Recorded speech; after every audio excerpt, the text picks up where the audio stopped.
some close people that I knew that this was going on. So hopefully they tune in. Let's see. We are. Well, I added Facebook too, so people are going to be able to see it on there too. So, yeah, we are live. Let me close all of these, Jones. Now, welcome everybody to Bus Driver Experience. This is a special show. I don't think a lot of people know, or I mean, if they do, they are some ride or die fans. But, Jeff, you were the first guest on any podcast I've ever done. You were the first. I was the first. I mean, there was a couple other numbers as well, but I know we have a history. I mean, with these things we do, we always have a good time. So I was happy to thrilled to come back. Happy doesn't even describe it. It was. Well, I mean, yeah, what was that? Paul's house, just me and you. Blum wasn't there for that one. It was just me and you. Or was Blum there for? I don't remember, but Blum came like, okay, I remember. Yeah, Blum came like an hour late. Came in, and then the second time was at this. It was actually at this little studio that we did, and Blum's something. He was just messing up his mic. He was doing something funny with his mic. Blum, love the guy, love the love guy. him, but God, I love the guy. But yeah, someone with the mic. Both podcasts were great though. I had a lot of fun doing them, and I'm sure. They're always amazing. You have an interesting take on things, the world. Is that glitching on your end? Do you hear that? I don't hear any glitch. It sounds Perfect. smooth as a river. Perfect. That's just my end. But yeah, um, you know, we always have some good, interesting takes on there. And I know since I have last spoken to you, I haven't seen you in forever, and I think since then you've become an actual official doctor. You're working Yeah, out there in Detroit, but you've always been a specialized in the area of skin, and you continue to do research and scientific research as well as publish papers on yeah, dermatology. So yeah, yeah. fill us in on the world of skin. What is going on it's the largest organism on the body, no?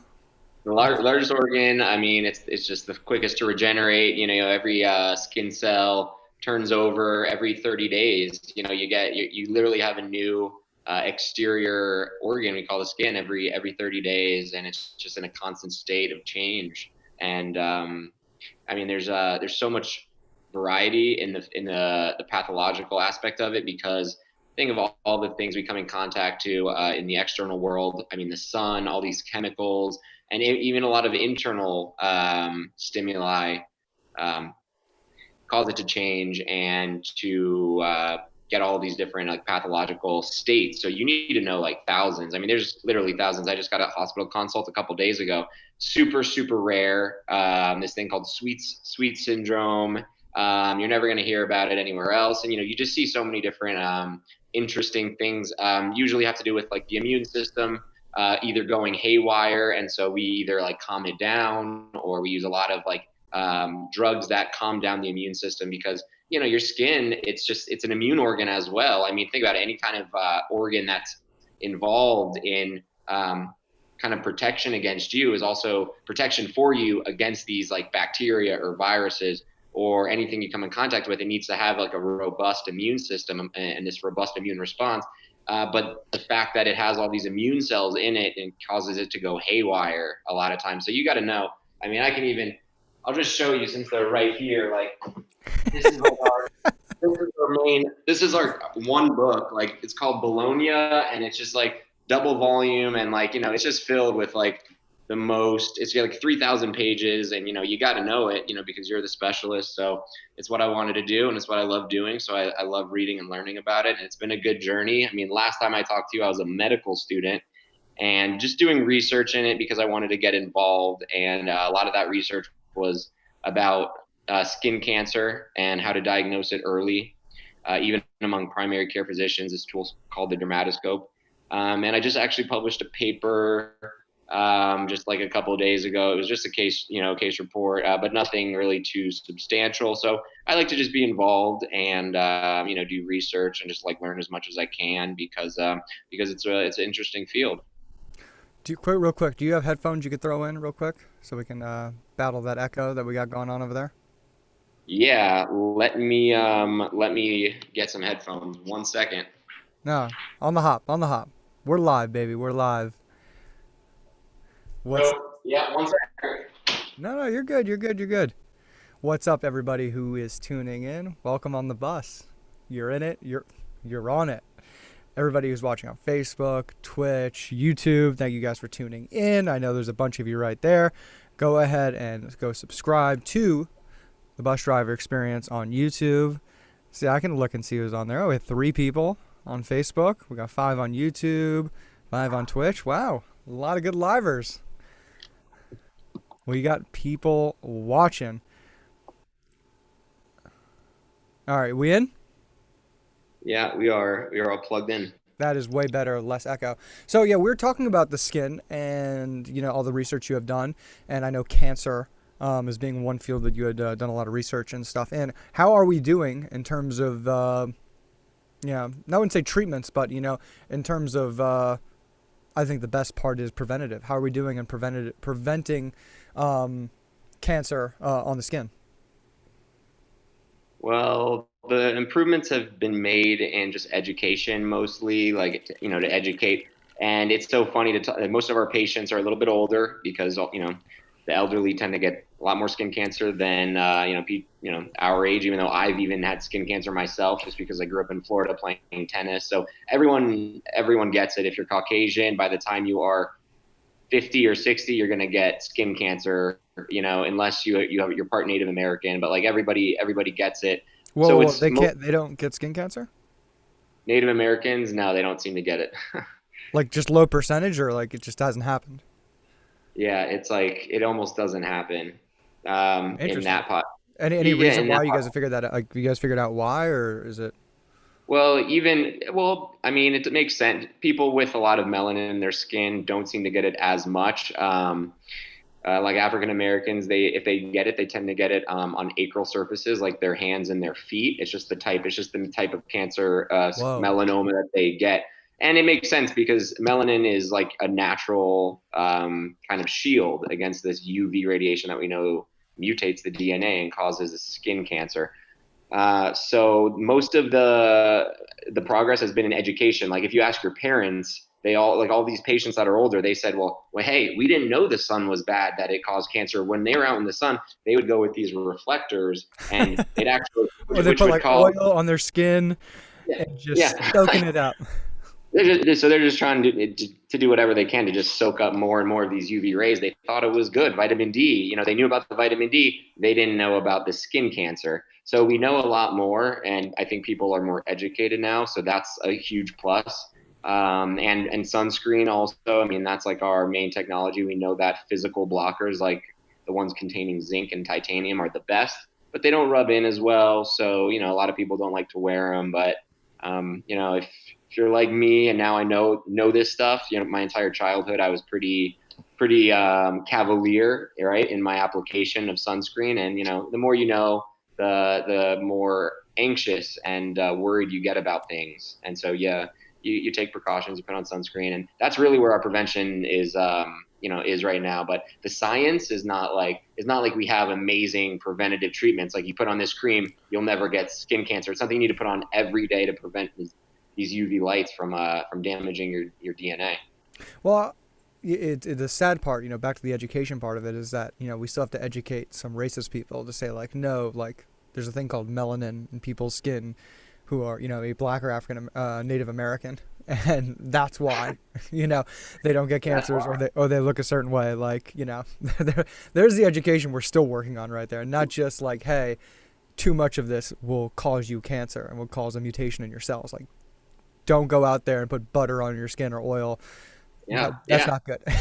Well, and it can happen to anybody. Interesting little Jeopardy tidbit that nobody seems to know, but Bob Marley, what do you think he died of? Just I'm seeing it. What? Well, Just take a wild he guess. had he had the he Yeah, had the infection, and the infection in like a cut in his foot that he was playing soccer and he never let it heal. Is that correct? that's close, but wrong. Really? It's actually he had, like I said, those African Americans when they get melanoma, they get them in their hands and feet. he had a melanoma, an acral lentiginous melanoma, and died from melanoma. So you can get it even when even when you have all this melanin. You just got to check your hands and feet. So he died of melanoma, and it can get anybody. So good little tidbit for the day. Yeah, I just fact checked you. You're right on that one. Bravo, sir. Yeah, huh? All right, good fact. Oh Wow. wow, so you're on top of it, right? Look at you, look at you with like I like the fact checks. No BS here, okay? This is not where you come for fake news. I'll tell you that. We didn't get into your conspiracies yet, so don't worry. The fact checking is going down. Um, but All right. no, the skin is no, it's super fascinating, especially when you just mentioned right there that every 30 days, basically every month we get a new layer. We have a new codon that is, That makes brand new yeah. and fresh. And what I know, obviously the reason we, die or pass, our cells just stop replicating and duplicating at a speed that can, keep us alive. Um, you know, does it start like, taking double the time as we get older, or is it just, the skin? Yeah, is basically the skin just not replicating? No, it doesn't. No, it doesn't take double the time. It's pretty consistent. I mean, what happens when you get older is your your your DNA has these it's called telomeres, and they keep on getting shorter and shorter and shorter. And there's really no way to stop that. And the telomeres in the DNA, they're kind of almost like it's like you can't like stop them from getting shorter. When they get shorter, you're going to get this DNA damage. You're going to get this all the changes that elderly people get.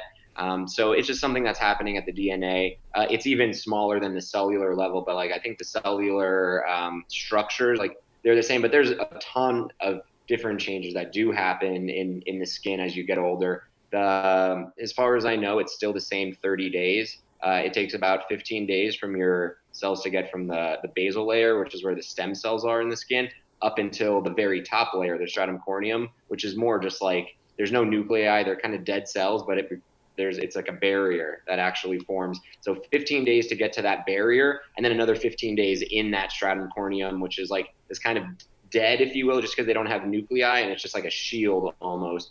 So it's 30 days in total. That's not changing. But as you get older, the dermis, which is the layer under the epidermis, and Mm-hmm. the collagen, you get much less collagen, much less elastin. So your skin isn't elastic. It's literally like, see how my skin is just like, you pinch it right there, you pinch it, it just goes right back. We're back, right? We're right at square one. When you get older, the collagen, the elastin just breaks down, and you have less of it, and the the quantity of that you do have of it is it's just poor quality as well, and so you don't get that elastic recoil, and there's a host of other changes. So things happen, and it happens at the cellular level, it happens at the level of the DNA as well with the telomeres. No, it's super. There's It's super fascinating, and this actually leads me into where I wanted to go into next because um, I think probably skincare products are or products that we put on our skin is like one of the most advertised and published you know um, products out there. Hey, lotions. You think about all the lotions besides sunscreen lotions that you put on your skin, whether it's, trying to avoid dry skin when we get out of the shower, if you use hot water, or after you go out in the sun and putting some aloe on. So I know you talked about, was it zinc and titanium are like the best to correct. use, preventative, Yep. but, Yeah. you know, are there any like actual good things we can put on our skin after? Or are most of these products full of shit? For example, I got like some kind of CBD and hemp stuff, um, you know, I know that's great Yeah. because of the cannabinoids that are found inside of not just my own DNA and my cells, but also in Yeah. um, that comes in those products itself. But is there anything that we should be using there, or is most of that stuff full of shit? There's a lot of stuff that I think is, for lack of a better word, full of shit. But so anyways, the science is pretty clear on the stuff that everyone should be using are sunscreens when you go out in the sun. Obviously, the science is just there's ample evidence to show like the benefits that does. And a retinoid at night, which is normally a prescription that you get from a dermatologist, or there's like a very similar, or it's exactly the same except very like a little bit weaker. It's called a retinol, and that's in over-the-counter products. So that has another a host of benefits for you. Like decreasing like all this like pigmentation, so it evens out your skin tone, kind of decreases fine lines and wrinkles, and it almost gives you like a more young appearance, and it even fights these like sun damage, like these precancerous spots, and so that's a very good thing that everybody should be using at night is the best time to use that. So the science on those two are clear. There's also these other things like vitamin C. Actually, it's an antioxidant. There's this kojic acid, which helps with pigmentation. So there's a lot of these natural kind of vitamin supplements as well that have some evidence as well. But I know some people that put on 8 and 10 creams a night. I'm not sure if you need all that. I think simple is better, and it's whatever you want. Talk to your dermatologist. Probably knows more about like all of these supplements, because a lot of these supplements, the science is not amazing, and so we do know. I can say without doubt, everyone should be putting on sunscreen, a moisturizer if you have dry skin, or if you have like a condition like atopic dermatitis, where you have like an impaired skin barrier, then you need to be putting on some kind of moisturizer to like put those ceramides and all these other proteins and lipids back in the skin that it's not having, so it can actually act as a proper barrier.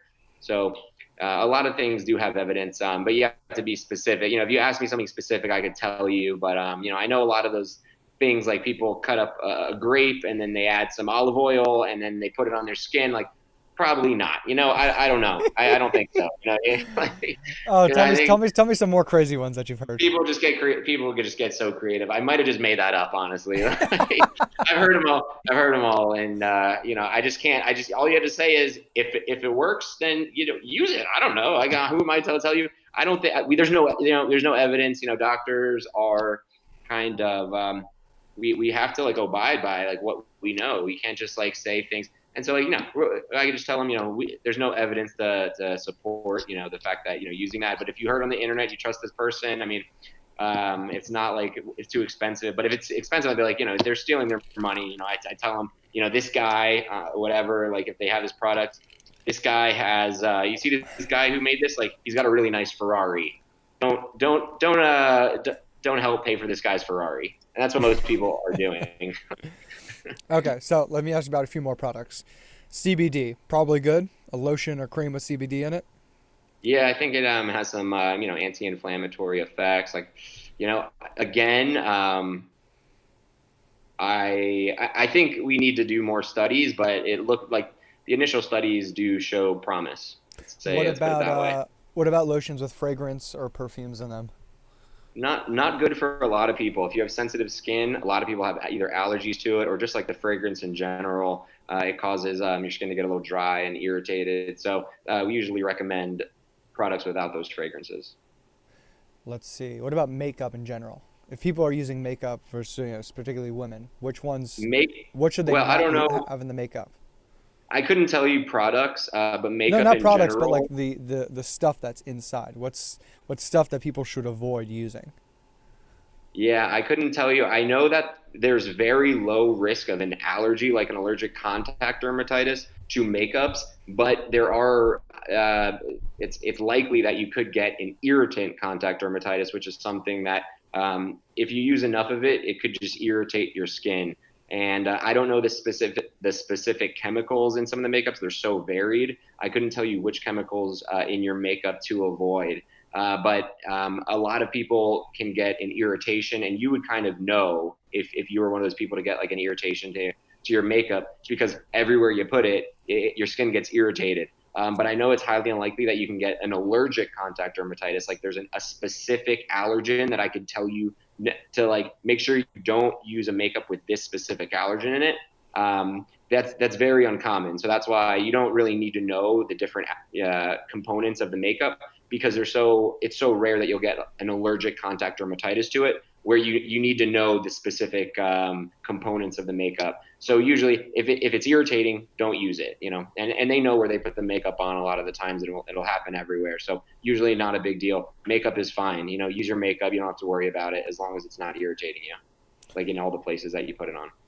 What about I've heard this quote all the time. I'm sure a lot of people have. That our skin is like one of the most absorbent parts of our body. Like putting something on your skin is just like putting something on your tongue. Like, could you explain that quote, like even to me? Because I mean, how and why is that so? No, I wouldn't say that's so. I'd say you have this stratum corneum, which acts as this impermeable barrier. So that's why if you put you won't absorb as much. So nicotine, for example, these nicotine patches, it gets in, it does get in, but the rate limiting step that prohibits it from getting in is the diffusion through that top layer I was telling you about, the stratum corneum, which is it acts as this barrier. It's like a thick, if you look at the cells, they're these diamond shaped wide cells like that, and they're just like stacked, almost like a brick wall. So it's not nearly as absorbent as, say, the tongue, which doesn't have that stratum corneum. It just goes right to the layers underneath it. So I would say, and depending on which part of your body, so your hands and feet have a really thick stratum corneum. So you won't get that absorption as much in your hands as you will somewhere like, your eyelid has probably the thinnest. Not that you're gonna, put anything on your eyelid, but I'm just saying, for example, that is a very thin stratum corneum. It'll get right in. So that's the rate limiting step, is the diffusion through that top thick kind of brick-like layer.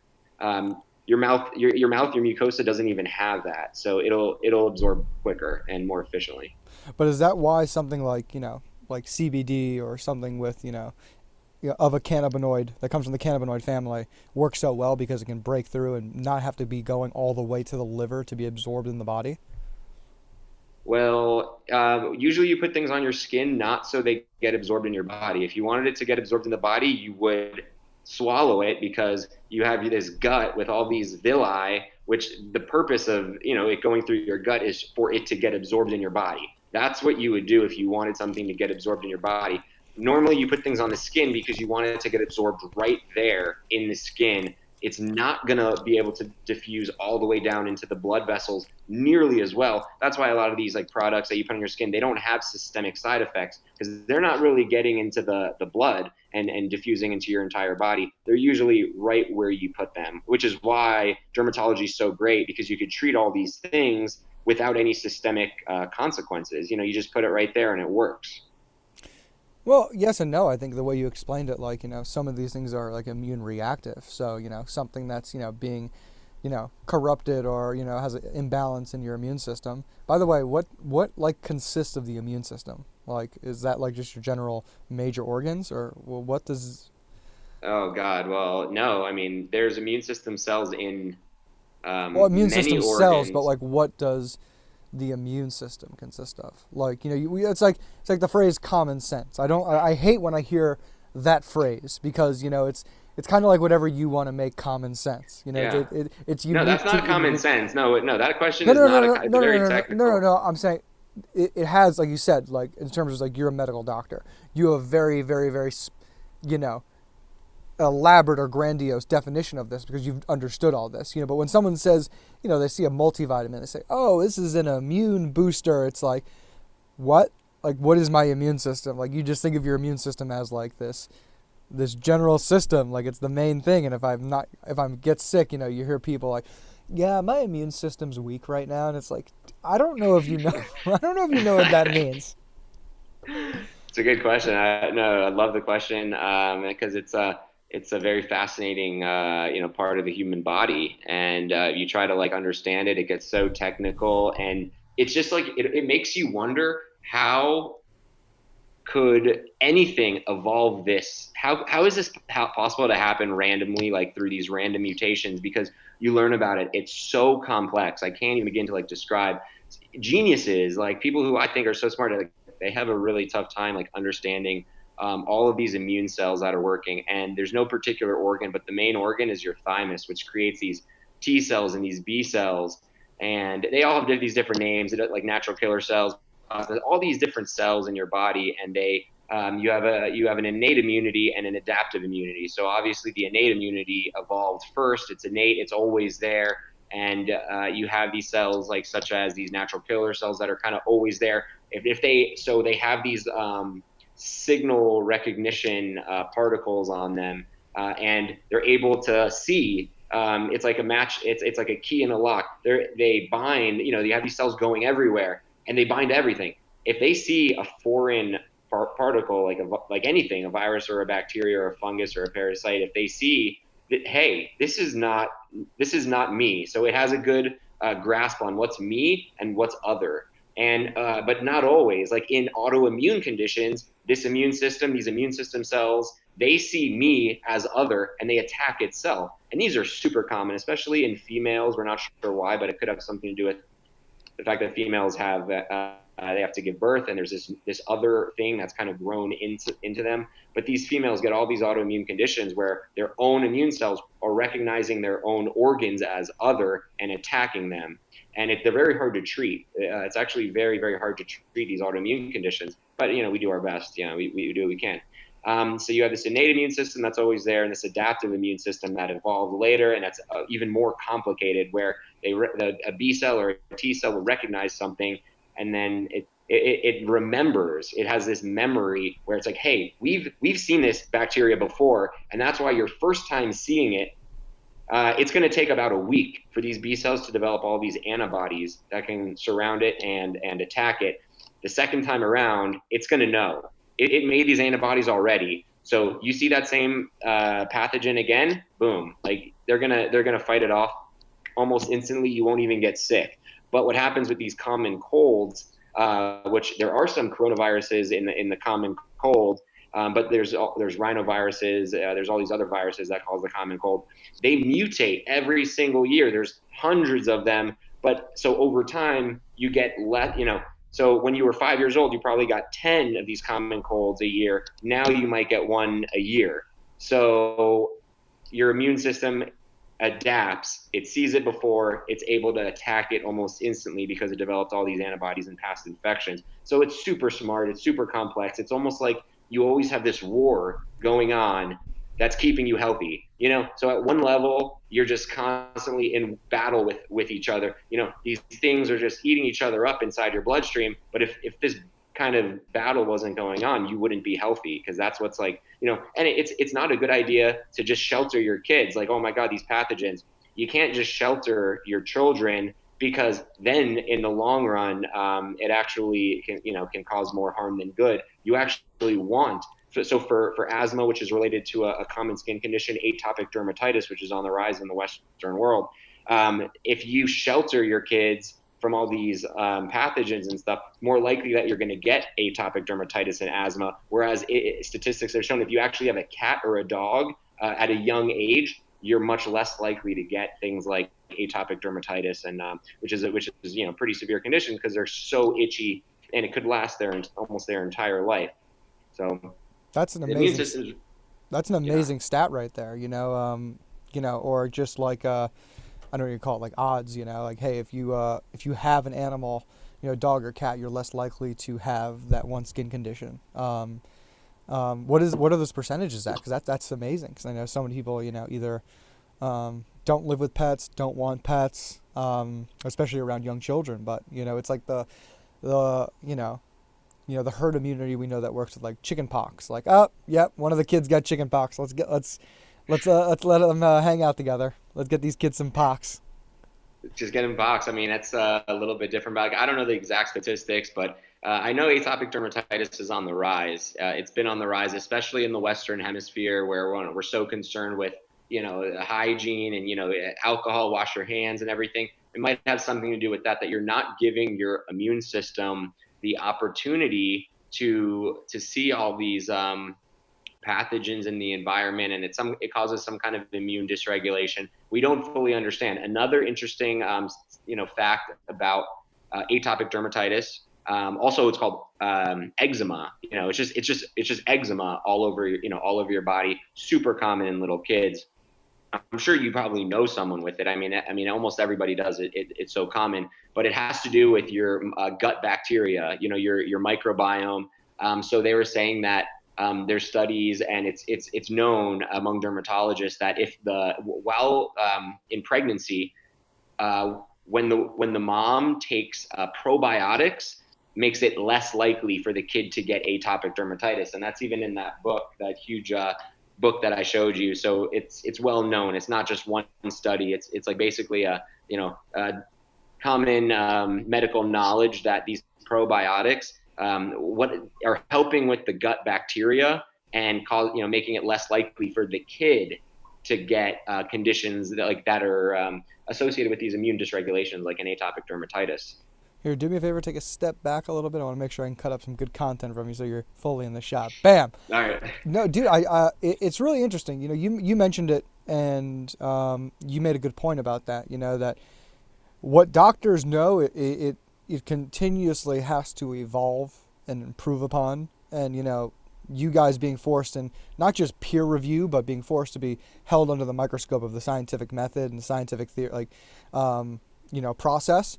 You know, it can't just be like, hey, I can make this claim, I can make this happen, as well as, you know, the advancements we've made in the past 100 years, especially in medicine, have just been, you know, I mean, if anything, we can make a direct correlation to the population jump we've had as well in the past 120 years, where we've seen the population go from 1 billion to 7.5 billion. You know, in medicine, you know, with, you know, different antibiotics and vaccines that have, you know, been developed, discovered, and, you know, treatments for, you know, common ailments have, even jumped the lifespan, you know, 30, 40-year average from, like, you know, I'm sure we were in the mid 30s or early 40s in the early 1900s to where it is now. That's like amazing and it's fascinating. However, you know, there's still so much we don't know, and there's still so much we're trying to figure out and trying to say. So, you know, when someone says to you, hey, oh yeah, I got this skin thing that's going to cure this, or I have this skin treatment, you know, or I'm a doctor, it's a brand new study. It's like, do your homework, do your research. Doctors aren't perfect either.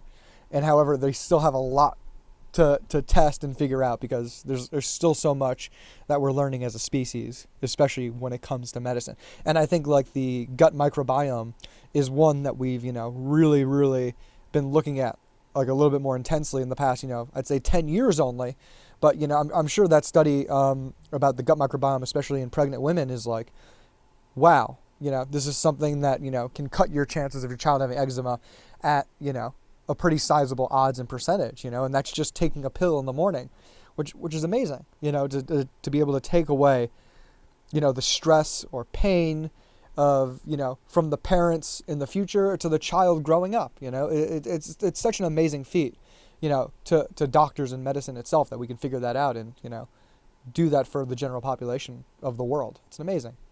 Yeah, no, it's great. I mean, it's every year. It's like you're having new information being, shed to light, and it's cool. It's a cool field, not just in medicine, but like in technology. You know, we have like AI coming out that's just going to change the world, and there's a lot of our lifetime every lifetime is the craziest, because it's like this exponential thing where until now, every new generation, it's been the craziest until now. And so like, we're at that point again where it's just like, it's just getting so crazy. And in the next like 80 years, it's going to be a different world when, we're our parents' age. It's going to be like a completely, different world. There's going to be so much that we are going to know. And, it's exciting to say the least. Oh, absolutely. But I mean, it's already a massively different world. Just one, I'm sure you and I can recollect as kids, like just how different it was. We didn't have the internet. Like there's just one massive variable, you pull out of the equation. Like, I remember having like dial up or DSL like at school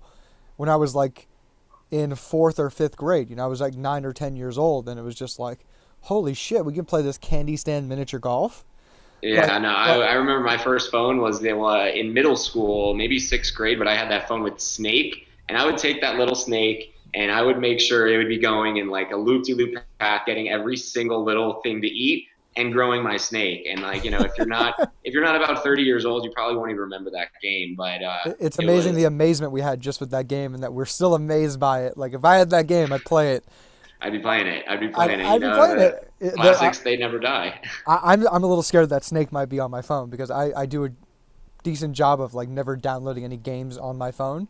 So I can't spend any more time on my phone than I already do on like social media for myself or clients. So it's like, ooh, I can't put any games on there. But, just that we've been able to see where it's come. Our generation wasn't, born with the internet. We grew up with it. We're kind of like the first generation to kind of be like the managers or the arbiters of the internet, and dictate where it goes, how things get seen, how things get distributed, what is good, what is bad, what can be seen, what shouldn't be seen. So we're fortunate, again, to, I think, you really have no say where you're going to be born on the map.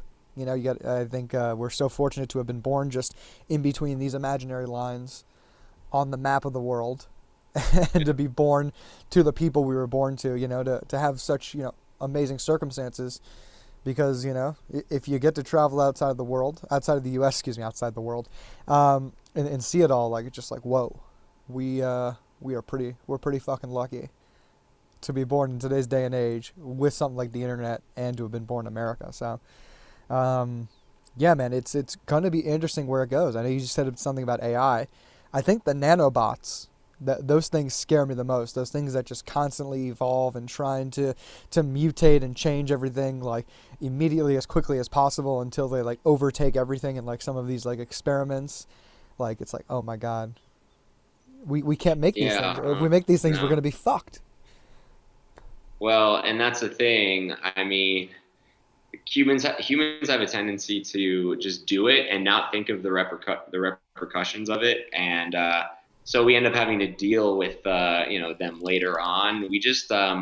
We have this innate desire to innovate, and that's why humans have done what they've done, and on a collective scale. I mean, there's just so many of us, and we all have I think we all have this innate desire, to innovate and do these things to help yourself, but also to help other people. And it's almost like sky's the limit, with like what Elon Musk is doing with sending these private rockets into space, and they're reusable, and he wants to create this colony on Mars. I think he'll be able to do it. Like, it's just like when you have these people that set their minds to certain things. I mean, it's just like crazy. We're going to be an inter planetary species, like, potentially by the end of our lifetimes. And it's just, it's like it's amazing, like, this one species, what they have been able to do, and what kind of separates us from the rest of the animals. Because I'm a love animals, and we came from them, but, like, there's one difference. We have all this.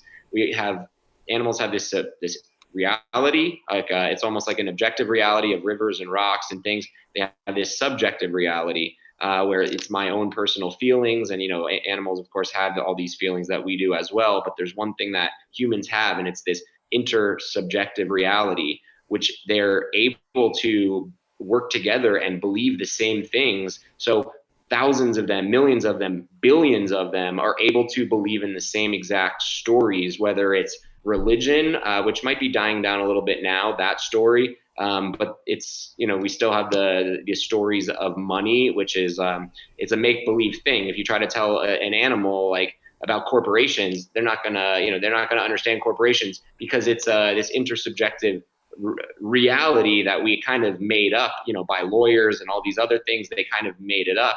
It's not reality. It's only real in this, like, intersubjective kind of story that we all tell each other. And this kind of make believe world that we created, that's not really rocks and rivers and earth. It's this make believe thing, that we kind of just made up. And that's, like, really the difference. And it's kind of what's been, like, what's propelled humans forward. It's what's enabled us to work together on the scale of billions of people, because we all believe in these same kind of make believe things. Like, money is a total make believe thing, and that's really the main one now. But there's still others. It's just the stories that we tell each other, and that we wake up believing. That, and animals can't do that. So they're kind of, they can maybe hunt in groups of 4 to 6 or something. They can work together in a few. Yeah, we created these, like, stories that enable us to work together in the scale of billions. So it's not just you; it's billions of people that are kind of working together on the same things or on similar things, that is enabled us to really do what we've done. And it's going to continue, with the innovation.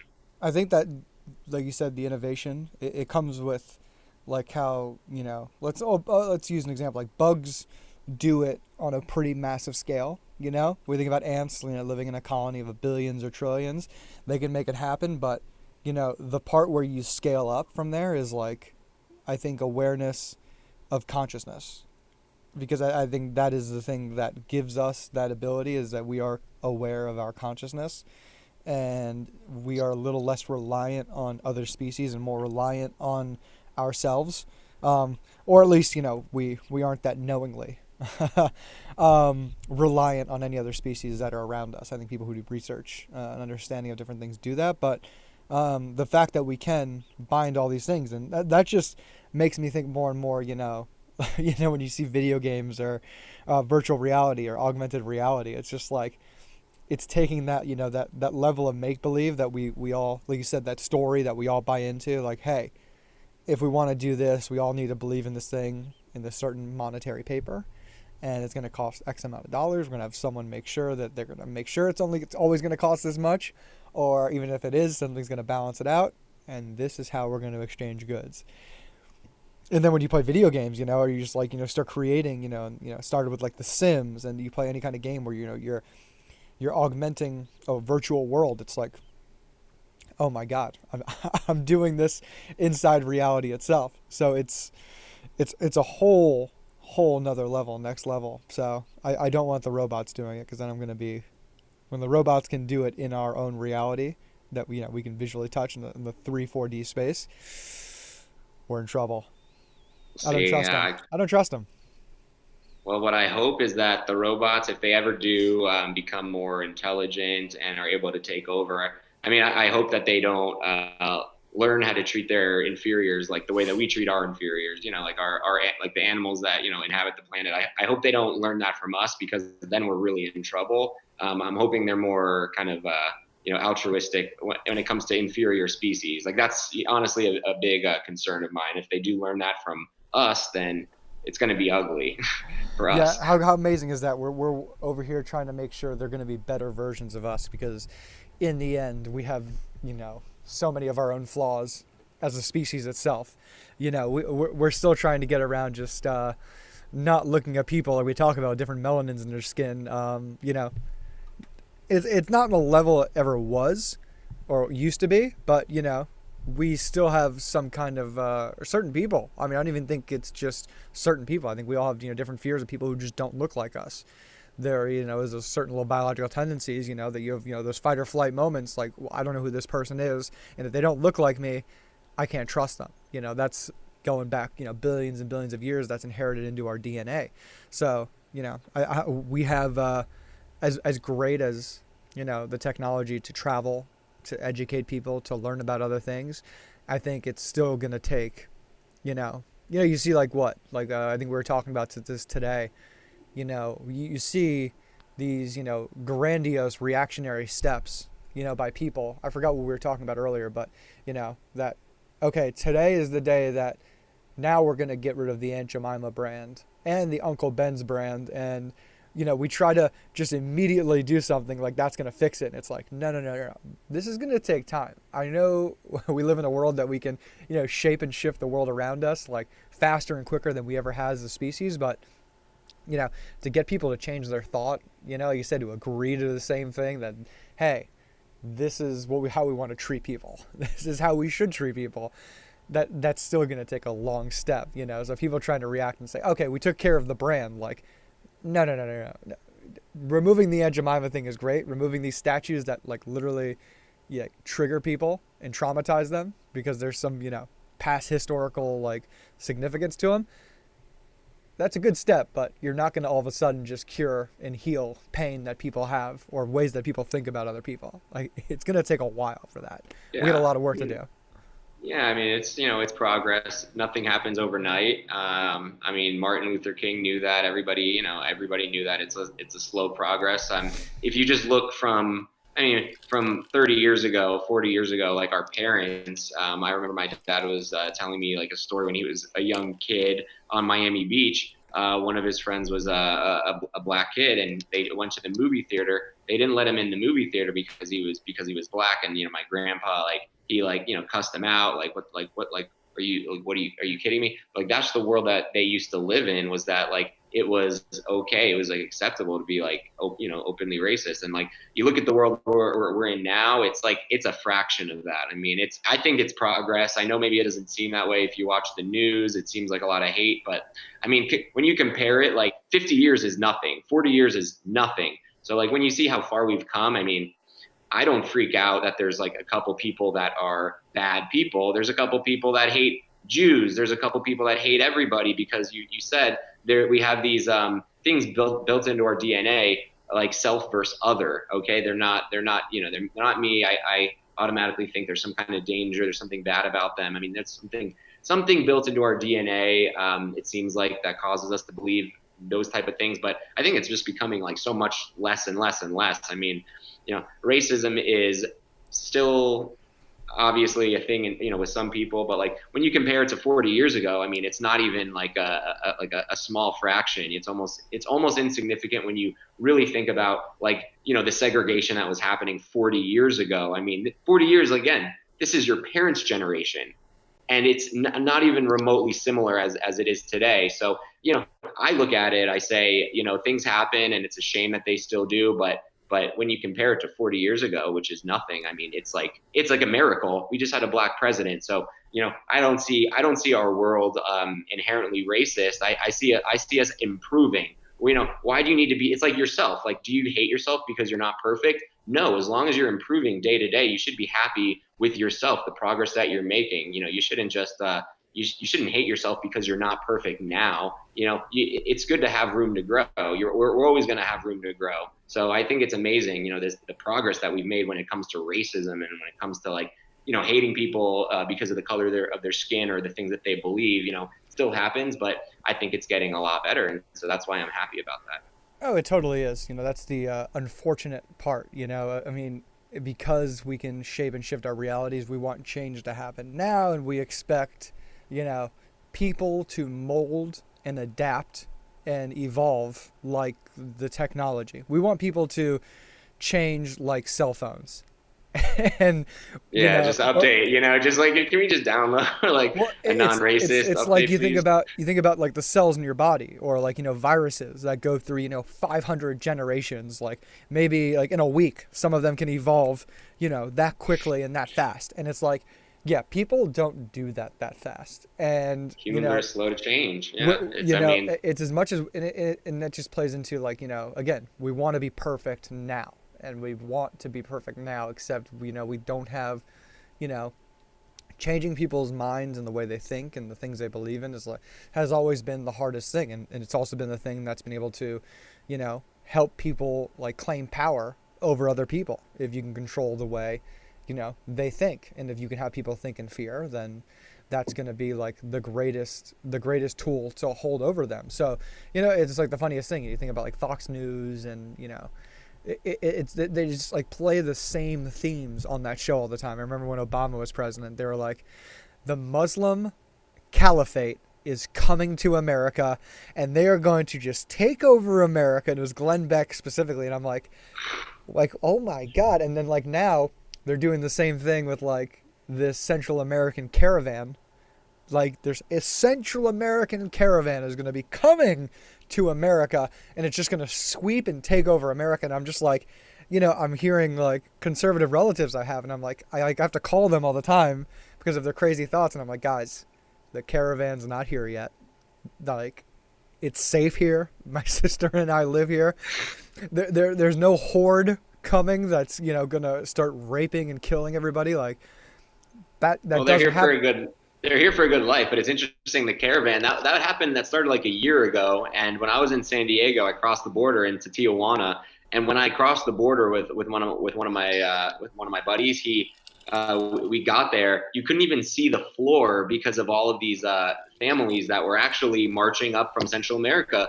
And they're not bad people that are gonna they're trying to make a better life for themselves. So yeah, they do cross over, and that's why by the time we're like a little older, I mean, America is going to be 50% Hispanic, and I'm learning Spanish. I love the culture. I don't think it's a bad thing. I think it's an inevitable thing, because these are people that are close enough. They want a better life for themselves, and people are like, oh, they're going to take our jobs. Well, maybe you need to reinvent yourselves. You have a bigger chance of the AI taking your job in the next 20 years than you do over the caravan. So I think it's, something. It's just you need to self improve and be ready for whatever changes are going to come your way. But don't be scared of different people. These people are just trying to like better themselves. And yeah, there is a caravan, and I saw them with my own eyes. And they, people want to like cross the border and make a better life for themselves. And I think they have every right to do it.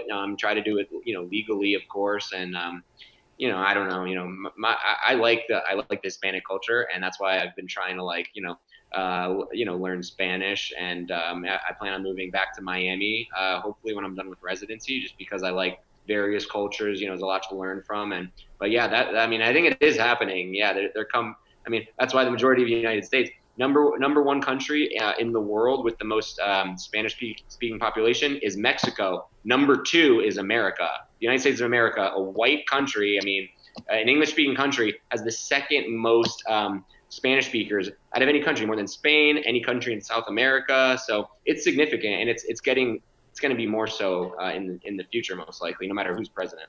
No, I think it's we're a country of immigrants. I mean, I don't know when your family came here, but my family, my mom's side came here in the middle of World War II and the Holocaust. My dad's family probably came in the 1910s, 1920s. So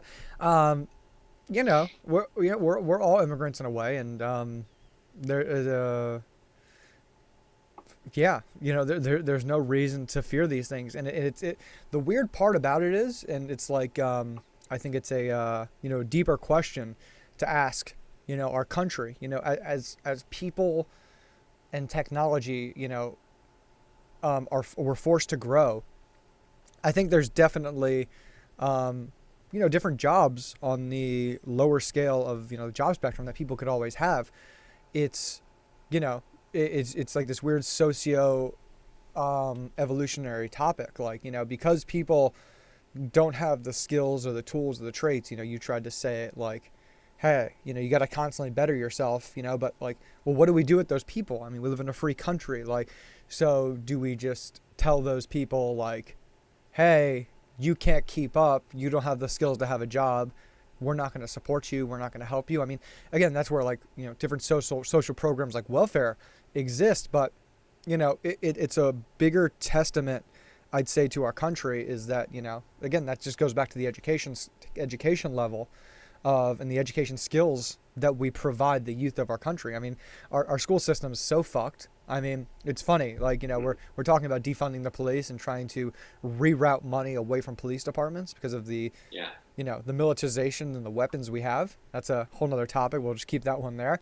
But we've been slashing budgets for teachers, and the skills and the tools and the technology we want to provide like kids in classrooms. It's like, yeah, why have we not been spending billions of dollars in education? And it's not even spending billions. I mean, we should defund education and start a new type of education, because what we're doing, it doesn't make any sense. I mean, if you want to put more money in the same stuff we're doing, it's a waste of money, because we have the same type of education system we've had, 50, 100 years ago. The world is so different. Like, you have access to anything at your fingertips. So there needs to be a new education system altogether, maybe more research to see what the best way to educate kids is. But, in the past, it was always where these towns, like, they didn't have access to any kind of education. They maybe had like a library, right? So if governments wanted to control you, they controlled the information you got, because you just didn't have any access. Now it's the opposite. Now we're just flooded with information. So say, for example, if governments, they want to like keep you dumbed down, well, now they have to flood you with even more BS information, or fake news, if you were. So we're flooded with information that we don't even know what to do with, because we're so overwhelmed. And that's kind of how governments maintain their power. So like, there's 99% of what you even hear is just complete, fake news, to use Donald Trump's term, but it's actually true. So you have the truth out there. It's just, it's kind of, it's just drowned, or flooded in the sea of nonsense that you just kind of have to sort through. So what schools should do, it's not give you more of this Keep useless talking. I'm just going to the information. bathroom. So what schools should do, they shouldn't just give you more of this useless information. And honestly, it is pretty useless. And unless you want to be like a teacher or something, you have to learn some of this stuff. But what the point of schools, I think, in the future should be, is just to actually give kids that focus that you need in order to sort through all this information that we just get on a daily basis. So, anyways, that kind of topic is I don't know, it's something that we should be talking in politics about, but I'm not political. I mean, it's just kind of just I think everybody knows that there's something kind of wrong with the educational system, and you have to go not even just elementary and middle and high school. I mean, elementary school is kind of like the last school that really matters, and then you get like middle and high school. Like you don't really learn anything in middle school and high school, so you have just this wasted decade. And they meet people, they learn how to socialize, and so that's all good. But really, like, what did you learn in middle school or high school that you're using today? I mean, honestly, like nothing. I mean, I'll answer that question for myself. I didn't learn anything in my literature classes, in my calculus classes or algebra. It's just like, you just don't need to know that. So it's more wasted information that you just didn't need. Schools should be for, first of all, finding your passion. And, a lot of people don't know what their passion is when they're young, but finding their passion, developing their creativity, and giving them this focus, just working on the ability to focus, which is just getting harder and harder and harder to do. And you have more and more information. So giving you this focus to sort through all this information that's just at our fingertips, and to develop your passion in order to use all this information to better yourself and to better society. What's being taught in school now, just pointless, and it's literally a waste of time. You're teaching the kids to be employees, and you're teaching them history how we want them to learn it, and it's just very manipulative, and they just get in at a very young age. So a lot of things that can be changed when it comes to the education system. I'm going to go to the bathroom as well, so go ahead and you can pick up where I left off. I'll be back in 1 second. But yeah, that's what happens with these marathon shows. You just gotta take these bathroom breaks, man. With these Marys, but I'll be as quick as you are. So just give me a second. No, go ahead. I totally agree in terms of the education system. I'm a little less conspiratorial than you, Jeff. I don't think that it's a conspiracy to, keep people dumb. I think it's just, greed. It's being lazy, and the fact that you would have to commit time and money to,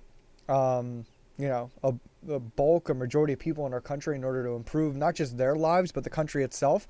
I think we have like this ruling class in our country. As much as we started off as democracy, we kind of had a class system because we did have slavery, and I don't think that we've gotten away from that. And I think the reason why we're seeing everything that's happened today is that we have this massive bubble. And we have, we see all these riots and these protests happening. This is, as much of a problem, a systemic racism problem, as it is like a socio-economic class warfare problem. It's not just black people that are out there in the streets that are angry. There's white people, there's Spanish people, there's different brown people that are, they're upset. The education system doesn't work for them. The what they learn in middle school and high school doesn't contribute. And you think about people that even have college educations now. If you didn't go to school and get the college education that you got, I mean, what were you even going to college for? So that's the thing. Like, there's a few professions that need it. Like, for doctors and lawyers, like there's specific professions that do need a lot of schooling, no doubt. But even in college, no. You weren't here, but I'm totally agreeing with what you're saying. Because, like, again, why aren't we? If you want to go into this medical profession, why aren't you even starting at a younger age and starting in well, in other countries do. Like, I have a friend who's a doctor in New Zealand, and they don't have to do all these basic science classes that we do. So in America, you have to go through 4 years of undergrad. And you don't even have to major in science. I didn't. I majored in economics. And you do have to take these prerequisites. So, I mean, all this stuff I learned, I didn't learn. You don't learn much in economics. And most of these people that graduate with these, I don't even know, majors in art history, for example. I mean, it's interesting. It doesn't help you. I was a history major. It's paid off for me. It's paid off for you. Okay, you're using it. So some people, but I'd say for 90+% of the population, they don't use their art history major in their careers. So I think, and there's an argument like they could say, well, it makes you more well-rounded, and I can't disagree. No, But no, no. you I could do start at disagree. I such think we could be way more well-rounded, doing way more experiential things in our youth. I'm a big advocate for, even young men in like team sports. Like, I don't think we do enough of it. I even think we've closed off like different accessibility for, people who can't afford to go pay $1,000 for like a team league, or a recreational league for kids. But it's so important. I mean, not even just for boys, young men, but even young women to be integrated and be a part of that and be forced to be put in, tough, critical thinking situations in the physical realm, right, using your body, your right, mind. These are like really important things. You even think like we stop having recess and like physical activity for children, right, exactly, yeah. after sixth grade. Yeah, but in those situations, you're a doer, you're thinking. But in how school is now, you're not a thinker. You are a memorizer. You're like a lonely island. You're not allowed to collaborate with your peers. You can't copy, you can't cheat. You can't. So it's like you're just supposed to memorize these facts that they want you to memorize, and they give you an A, a B, a C, or D, or an F. It doesn't correlate to how well you're going to do in the real world at all. But there are these professions where you need to memorize a lot of these facts. Doctors is one of them, and I was always a good student, so I was like, okay, I like science and I like medicine, so like why not do this? I'm really happy I did.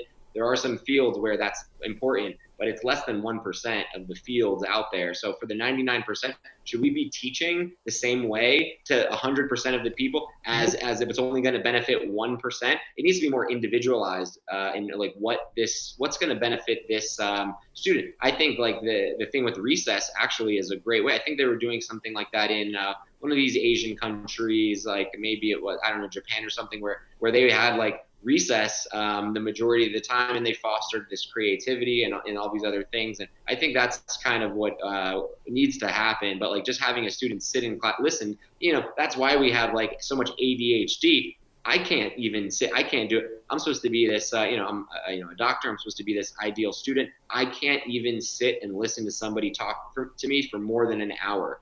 I can't do it. And if We're you can doing do it it, more here. power to you. We're doing it here. Hopefully they're doing it. Yeah, they're doing it here. But we're actually talking about some interesting stuff, and what they teach in school is really not interesting. It is not going to grab my attention. I mean, this stuff would. I mean, I listen to your podcast. I listen to Joe Rogan. I listen to other podcasts, and I listen to this guy called Noah Harari. He wrote a couple of books Yeah, yeah, called yeah. Sapiens, Sapiens. Yeah, great Sapiens, book. and also 21 Lessons for the 21st Century and Homo Deus. Amazing, amazing books. It's just so thought provoking. So there's a lot of amazing information out there by some amazing people. But to just listen to this stuff that they make you listen to, whether it be, I mean, it doesn't even matter. It's like all it's a big waste of time and potential, I think, in the school system, in middle school and high school, and most of the times in college. But here's where we differ. Like, I don't think that it's the government doing this on purpose. I think that, well, maybe their intent. We have different ideas of where the intentions is. I just think that, and I was saying this when you were in the bathroom, so I don't know if you could hear me because the microphone was still in. But we have a ruling class in this country. Government Yeah. and people who are in government. They kind of just circulate through the government into big business, and like even think about Obama. Like, a lot of people don't know this, but he's consulting for a Chinese security company, and he sits on the board, and he's a former U.S. president sitting on a major Chinese security company. And again, this isn't just exclusive to Democrats. This is Democrats and Republicans. They just get washed back into, working at the heads of Verizon or at the head of the CEO of Amazon. It's like, maybe not CEO, but I forgot one of the guys who used to work for Obama in his cabinet, who's over working at Amazon now. And it's just like, you think about how great this invention, the Constitution, our democracy and republic that's been branched out to the rest of the world. And, we have so many people in power who say government is bad, government doesn't work. And it's like, well, how come you guys work in government? How come you guys use government to make your lives better? But you tell the majority of us that this system that was created and that we should be, we should prize. It's like people protesting right now. It's an amazing thing. It's terrible because they're running around and they're getting mad at conservatives for protesting, but now they're protesting, for I think a more important reason, but it's still it's the right to assembly, which is in the I think it's in the First Amendment, the right to Right. freedom The of right assembly. to peacefully assemble is in the First Amendment, but it does say peacefully assemble. I So think if for it's I not think for the most peaceful, then it's part, not in the amendment. I It's think not for in the the First Amendment first part they're peacefully assembling. I for the haven't. most part. Bill Barr has not indicted anybody from Antifa, who people are alleging is running around causing all this destruction. I think people are causing the destruction. I don't think if Bill Barr hasn't indicted anybody and committed any charges, the fact that the DEA is now being commissioned by Bill Barr to go out and use to spy on protesters. So they're like flying out even more planes and like using even more cams to track people. Like they would have arrested somebody. All right. People are out there doing this stuff. I think Antifa is just like a scapegoat. I don't think they're as organized as people say they are. They definitely exist and they're out there causing trouble, probably in the Pacific Northwest, in Oregon and Seattle. But, around the rest of the country, that's definitely not the issue. But we got away from the point is that they're just being lazy. They're being greedy and they don't want to spend the money that these taxpayers in our country have in order to do, the great things that we can do for education for people in their country. Because, like, I don't think the teachers fucking enjoy the jobs they have and the things they have to do for people. And it's a shitty paying job where they have to sit under these white fluorescent bright lights and you have a bunch of horny, teenagers who are told like to sit in this chair. Their hormones are bouncing off the wall. They just want to run around and just experience life. And they're just told in the most exciting years of their lives, like, stay sitting. Don't move a muscle. Shut the fuck up and listen to me. And then they also have terrible diets. They're hopped up on sugar or they're eating shit or they're drinking energy drinks. And it's like the worst possible environment that it's really prison that we're keeping our kids in, especially our teenagers and young adults in this country. I think it's just disgusting. Yeah, we're on the same page for the most part. Yeah. I mean, what are you going to do? Change, like I said, change happens slow. I hope we can change because, like I said, it's going to be a different world in 40 years, and it's already a different world. So we should have changed. We haven't yet. I hope change is to come in the education system. I'm just like, it hasn't happened yet. So it's like I'm skeptical. Like, I think it is a thing where it is a government, kind of like this elite that you were talking about, like this ruling class. Like, I think maybe they don't want what's truly best for the individual. That's But I the think it's feeling I more of kind like a of get. money and greed thing. Like, the idea of control, that's a pretty Yeah, large, like, a large assumption. But, like, I'm right there with you. Like, hey, well, if we can just keep all this money and we don't want to help people and we can just blame this party versus this party, yeah, well, yeah, we can totally do that. It's like, I think Nancy Pelosi today came out and was Oh God. like fighting against Facebook and Facebook ads, but then she spent $100,000 that same day on different ads for herself, and it just like It's just so hypocritical. they, I can't even deal with these people. I mean, they it's just like they say one thing, they do another, and it's just like, yeah, we keep listening to them. Yeah, I mean, most people know they're full of shit, but I mean, everybody what? knows they're full of shit. They really can't get away with it. The problem is, like what we're experiencing right now. There's enough education out there. People can see through their bullshit. The problem is that they've dug in the trenches for, anybody to go in and not just vote them out, but to like change policy. Like they've entrenched themselves so deep in the system. It's like, oh, you guys want to protest now? Oh, you want to do this now? You want to assemble? You kind of want to fight back? Well, good luck. Well, there's still a chance you can go through the whole entire process and do it, but it's fucking gonna be hard because they've dug their trenches in so Well, deep. I think that doesn't it seem like that these elites almost they're for the protests, like pretty across the board. I mean, Mitt Romney's out there protesting. I mean, I know the Michigan governor. I'm here in Michigan. What's her name? Whitmer. She's her Is it exact Maggie words Whitmer? were. I don't even know her first name, but it could be Gretchen Maggie. maybe? Yeah. Gretchen. I think Gretchen. Yeah, that sounds more like it. She was saying, word for word, was the protests, and I'm downtown right now. I mean, I can show you guys where I'm at. There's some right now. There's no protests going on, but almost like daily, there's huge protests because I'm downtown Detroit.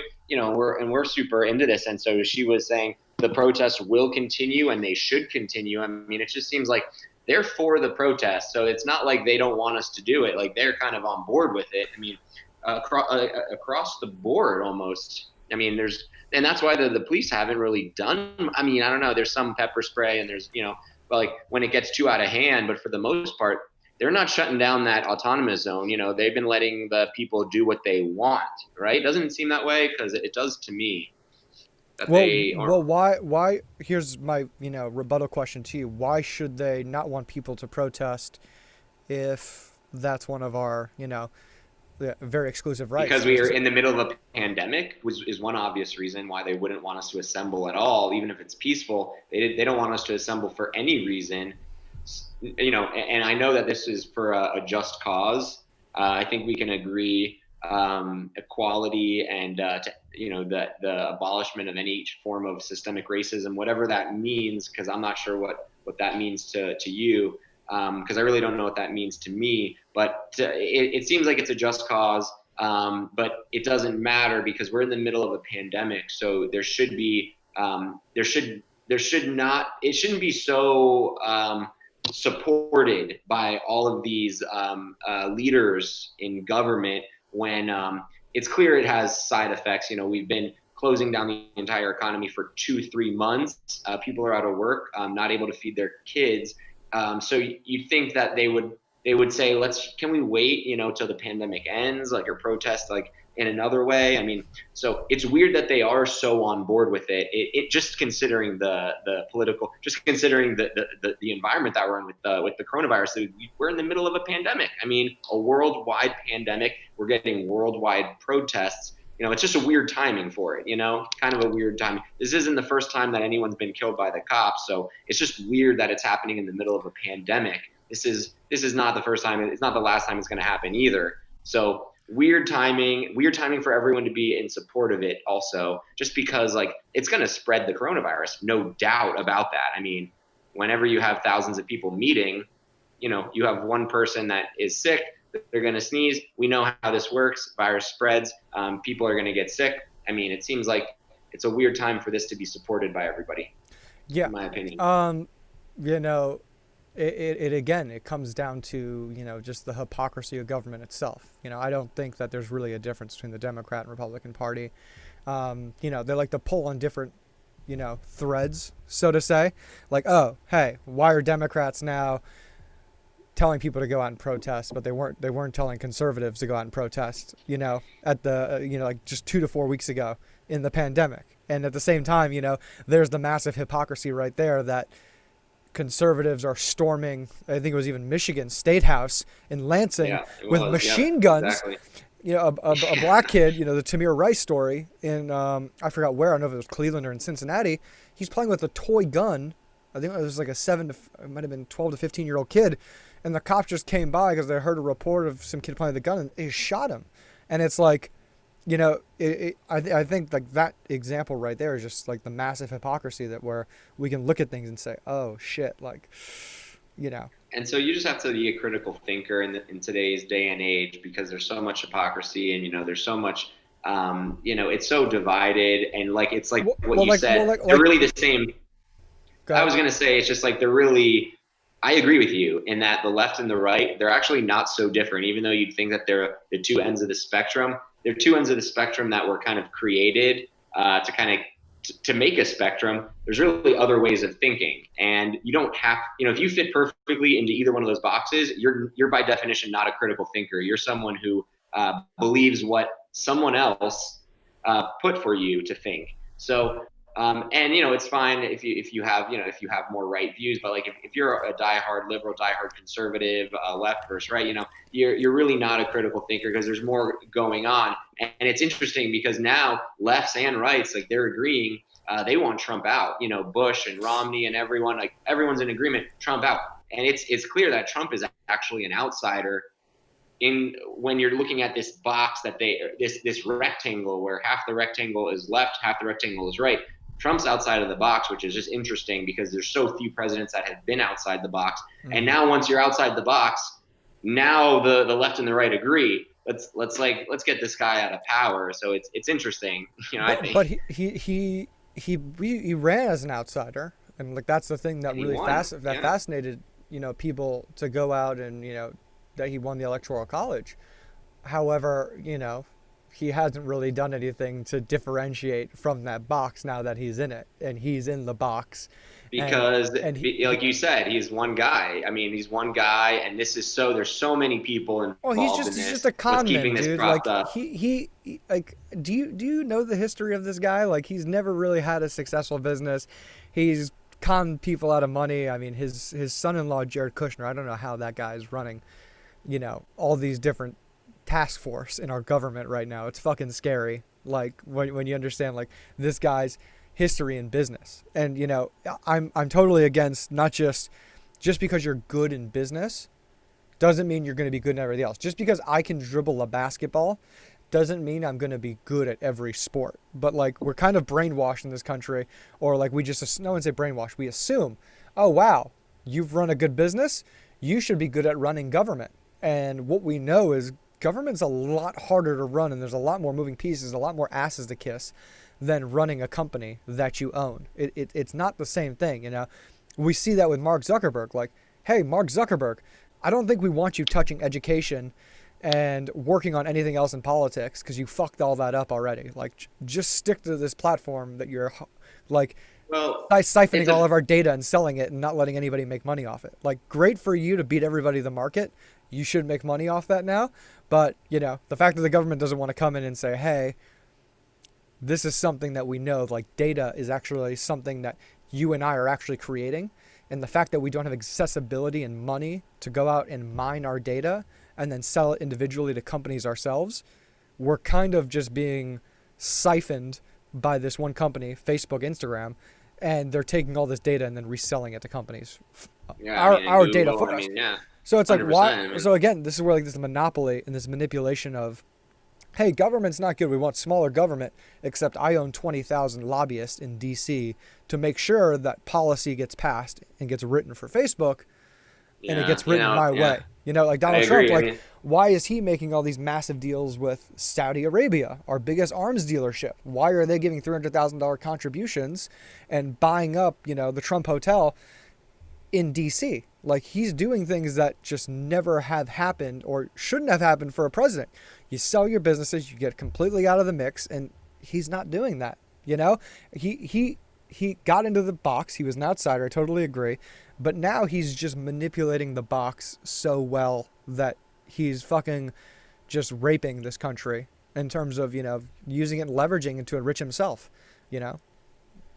I mean, no, I what? I mean don't think he's done that's. anything to benefit I people. don't think he's getting rich. I don't think he's getting rich on being president. And I mean, I don't You necessarily think know his he's motive. completely undetached from his business, even though the people who run his business are his daughter, his son-in-law, his sons, who are working very closely with the White House? You think that this guy who's gotten in so much trouble, who's got multiple different lawsuits and settlements, like with Oh, Jeffrey Epstein himself, about assaulting sexually minors, and this guy is in the office, and this guy, he's had 100 lawsuits even since he's been in office. Like, how many were successful? Like how many were actually successful or just bogus lawsuits that got well, acquitted? a settlement doesn't prove anything. That's the legal term of the law. We're not saying that a settlement means you're guilty or Because wrong. everyone's trying to sue. Everyone's like, yeah, Donald Trump, like, he did this. Like, anyways, I don't know about his personal dealings. All I know is So like, I'd if look you into want them. change, you're not gonna get any change with Biden or Hillary Clinton or I even totally Obama. Like, agree. you're I not gonna totally get change. agree. So, like, if you want to, and you're not gonna get change. Period. I mean, I'm sorry, this is the world we live in. Like, there's just too. There's it's just been going the history of it. You're not gonna get much change. You can protest. That's more social, but like that's not going to get real change. I think that the fact that he's speaking about like the deep state, he's actually speaking like I'm taking the hydroxychloroquine, like he's going against like the big pharma, he's going And against what the did deep you state. tell me? He You're a tries. doctor. What did you tell me about hydroxychloroquine? What did you tell me? I can't write prescriptions for that. I don't know why everybody's doing that. You It's a know, very, very, to quote you, It's a very interesting drug, a prescription drug. I can't just prescribe that. Well, Everybody has unique effects to it, and this guy is just running away with taking it. And now we have no actual study or testing done well, now. because I'm not just gonna write hydroxychloroquine. I mean, first of all, if you know, yeah, I'm not just gonna write, but like I'm a dermatologist who writes it all the time, like for stuff like lupus, dermatomyositis, polymorphic light eruption. We see a bunch of things where this drug really does work. It has a bunch of different mechanisms. It increases the pH in the lysosomes of the cells. It has a bunch of different mechanisms, and we see that it works well with zinc. It's actually a zinc ionophore that lets the zinc get into the cell. And zinc, we know, has antiviral properties. As a dermatologist perspective, people with warts or molluscum, these different viruses that get into the skin and are actually pretty difficult to treat. We recommend taking like 40, 50 milligrams of zinc a day because we know it has these antiviral properties. And the hydroxychloroquine is this zinc ionophore, which helps it get into the cell and work to kill the viruses. So it's stuff that we do know works. We understand the mechanism behind it. The side effects are overblown. I mean, I didn't want to write it because, I mean, I just don't want to write this drug for anybody, especially one I don't know for sure has corona. And we don't know for sure it works for corona, but there is some substantial, not substantial evidence, but a lot of doctors that have written their own personal experience that it really works. So there's definitely something to say about hydroxychloroquine. I'm What's just the not gonna. what are those findings? What are they called? Um, Starts with an A. Certain findings. They're not like absolute, but they're I forget. Anecdotal Anecdotal. evidence. Yeah. So anecdotal evidence. I mean, and again, like you know, again, is this guy talking about like, and again, I don't think anybody denies, Jeff, that there's a deep state. That again, we're talking about this right now. I think that a lot of people know that this is a sham. This is a scam. Most news and media sources, we talked about Fox before. I think CNN and MSNBC are just as bad, with not providing, proper news and information on how people can better themselves, how we can better the country. It's And not news at all. I mean, it's just again, depressing, and it's but why do you think it's so fascinating that just because Donald Trump is already talking about the things that majority Americans don't like, and he is now a part of this deep state, and he's completely enriched his friends and the people he's put into these major parts of government, the $5 trillion of injection of liquidity into the stock market, when only, I think 2% of Americans actually own, buy, and trade and sell stocks. Like, which majority of Americans is that helping? What kind of $500 billion loan, what's it called? $500 billion of, business loans that he's not coming out, and now him and Steve Mnuchin don't want to say who they gave the loans to. It's all about accountability. So this guy who doesn't want to have any accountability, I mean, he sounds like he's a member of this deep state. Like, why wouldn't he be? He's completely in charge of the nuclear weapons. He talks to the Joint Chiefs of Staffs. Like, why do you think that what he does is so unique or so, well, just because he's calling them out. Like, he's calling out the news. He's but he calling out works the with deep them. state. He works with them. He's calling them. I mean, it's clear that he's calling them out, that they don't like him. Why does everyone not like him? That is a part of the general politics, a part of the deep I'm state, saying, a part Jeff, of the no news. one likes They don't them like either. him No because one likes he's them. not a part of. He's actually not a part of it. So that's Yes, what I'm he saying. is. He's the president of the greatest country in the world. He's technically the because most people powerful voted. person. Well, we voted for him. Just because we voted him in doesn't make him a part of it. Like, But Jeff, he he's wasn't done a the part of it tax when we cuts. voted him in. He's done the immigration laws. He's enacted everything. He voted. He signed the piece of paper. You saying that none of that stuff that he signed and put into power and put into effect I'm sure isn't people real? talk to him. I'm sure they talk to him in the beginning, and they tell him what's the deal. Like, this is what goes on with the military-industrial complex, with the CIA. I'm sure he gets a briefing, and to some extent, yeah, he doesn't want to cause a ruckus. I'm sure if he did, he wouldn't still be president. Okay? Why are you defending So, this guy, Jeff? You have to defend your ideas in the scientific space every single day. Your theories, your hypotheses, your testing, your conclusions. Why are you defending this guy who goes through way less rigor than you go through. Why are you I'm defending not his babbling on necessarily. stage? Well, what am I defending? I'm just saying he's an outsider. That's all I'm saying. But he And I works think in the government. He is the government now. Why are you defending the guy well, who has everyone the who's power? president. That's everyone who's president is president. So what's your point? Like That we why voted him why president, so that he's a that president. I mean, that what's the why point? are you were defending him way different than you would defend Obama or George Bush? Those are people who worked in the government. They were in charge. They saw everything. They put in the policies. They did everything. They fucked people over. They fucked our country over. He's fucking our country over just as well. There is no difference. He's not an outsider. He ran as an outsider, but No. he's there now. Like So, everything that anyways, he's I don't like politics, and I never will. I mean, so if you have to tell me if I'm gonna vote for a Biden or I'm not saying Trump, I'm not voting for I don't Biden, know, dude. probably. I'm not saying that. Like again, I mean, so I I don't mean, trust the two party politics is system. yeah, yeah, it's a two-party system, and you lose either way. I mean, so I don't know, I think we're on the same page. I'm just saying like that. There's nothing we could do about it.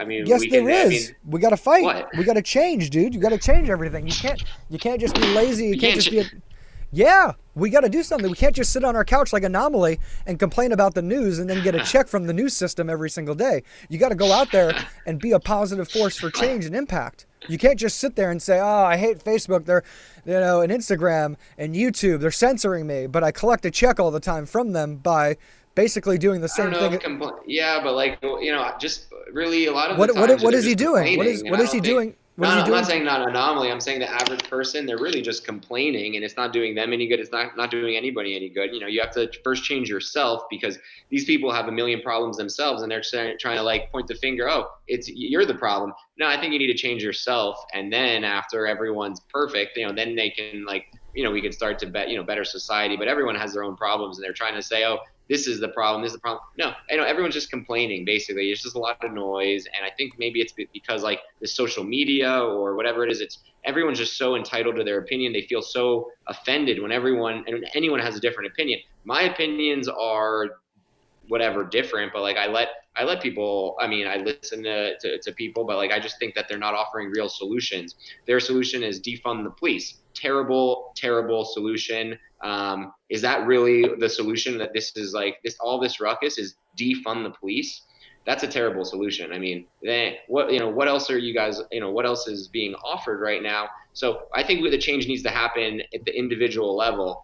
Just going out and yelling and all this ruckus that's going on. Like, I don't know. I support the idea. I take it one step further than human rights and Black Lives Matter. I mean, I think like every soul, every even animals. Like I kind of take it like to an extreme extent. We live in this interconnected world, and I think every being has like a role, and I don't think you should be able to to harm really other animals that you don't need to. So I kind of take I think every person, every being should be respected more than they are. So I'm on the same page with the protests, the philosophy of it. I think it's being very manipulated, so it's hard for me to get behind it 100% because I do think it's being manipulated by a lot of these liberals. It usually tends to happen during like an election year, and it's just very like political. I think with the bricks and everything, I think it's just like there's something more going on behind the scenes, and I don't know what it is, and I feel bad that they're using such like it is a very good ideal. So I think they're using it, and I hate the fact that they're doing it because you don't want to speak against like black equality or anyone equality, but like at the same time I don't think this is good for like the black people. I mean, if there was I'm Jewish, if there was like Jewish lives matter, a protest, I would think, wait, so do Jewish lives not matter? Of course they do. No one's saying black lives don't matter. Like, and the fact that everyone's saying it, it makes them think like, wait, like they don't matter. It makes them think probably that like they're just born into this like miserable situation that they can't possibly get out of. Yes, you can. Everyone has the ability. It's not like the 1950s where you literally don't have opportunity. I do think people have opportunity. I think it starts by themselves. I think everyone needs to help themselves first. The government, the protests aren't going to help you. And the fact that you're feeling like a victim, that's not going to help you either. You know how that goes. If you feel like you're a victim, that you're not going to help yourself. So like you need to take responsibility for your own life, your own livelihood. And this whole, that's why, like, I love the idea of black equality. But to, I just don't think that this is necessarily helping.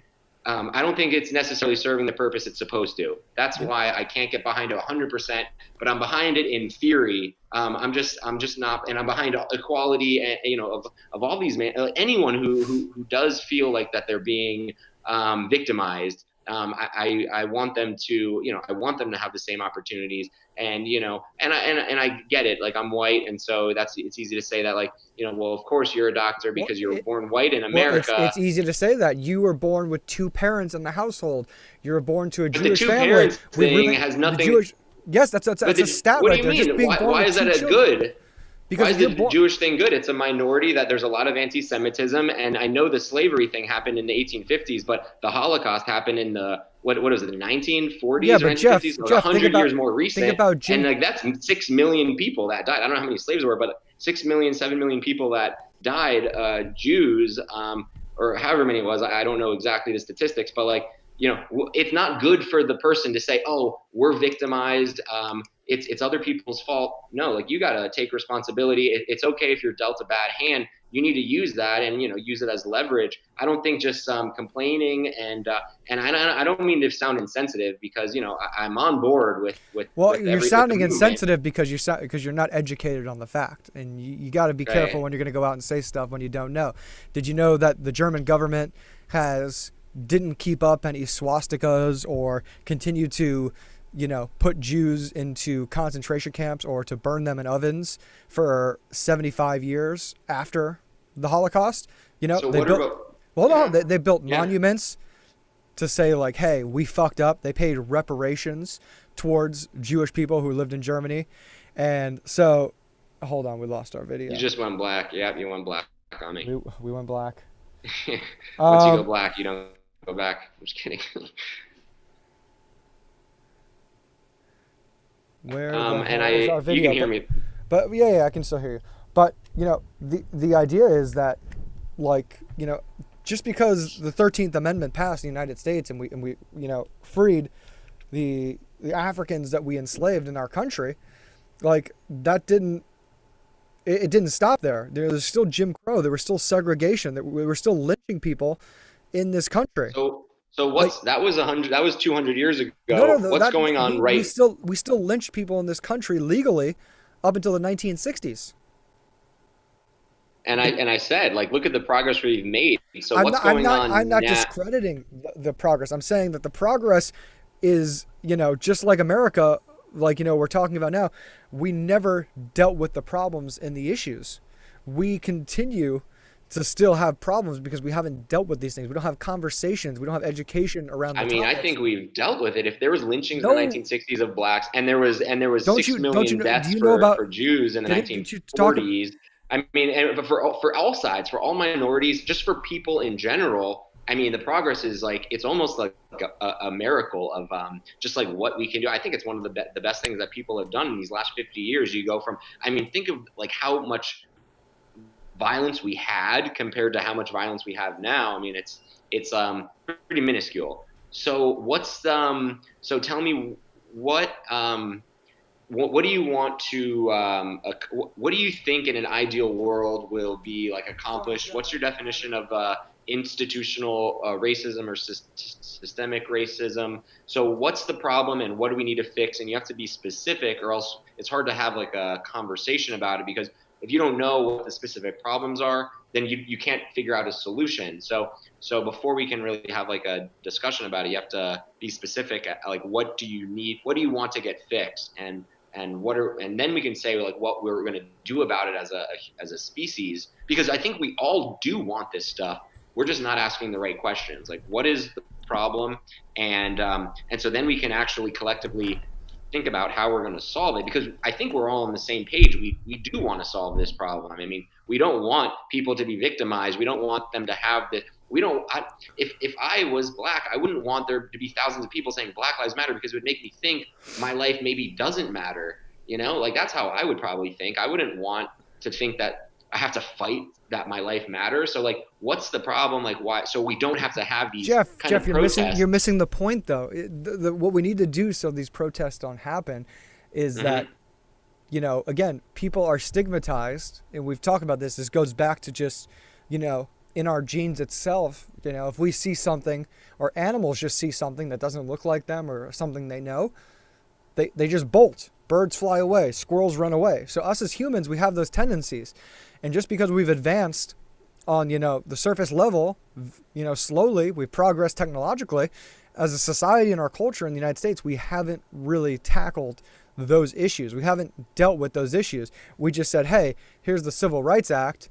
Hey, and we just are one sports franchise is finally said, hey, you can't fly the Confederate flag. The Confederate flag is so funny. It's the original participation trophy. Hey, you guys didn't win the Yeah, war, dude. but here's a Yeah, flag. you You can know, still wave it up. you were Like, you were close. Yeah, you yeah. guys were Second close. second Second second place place. out of two, but there's.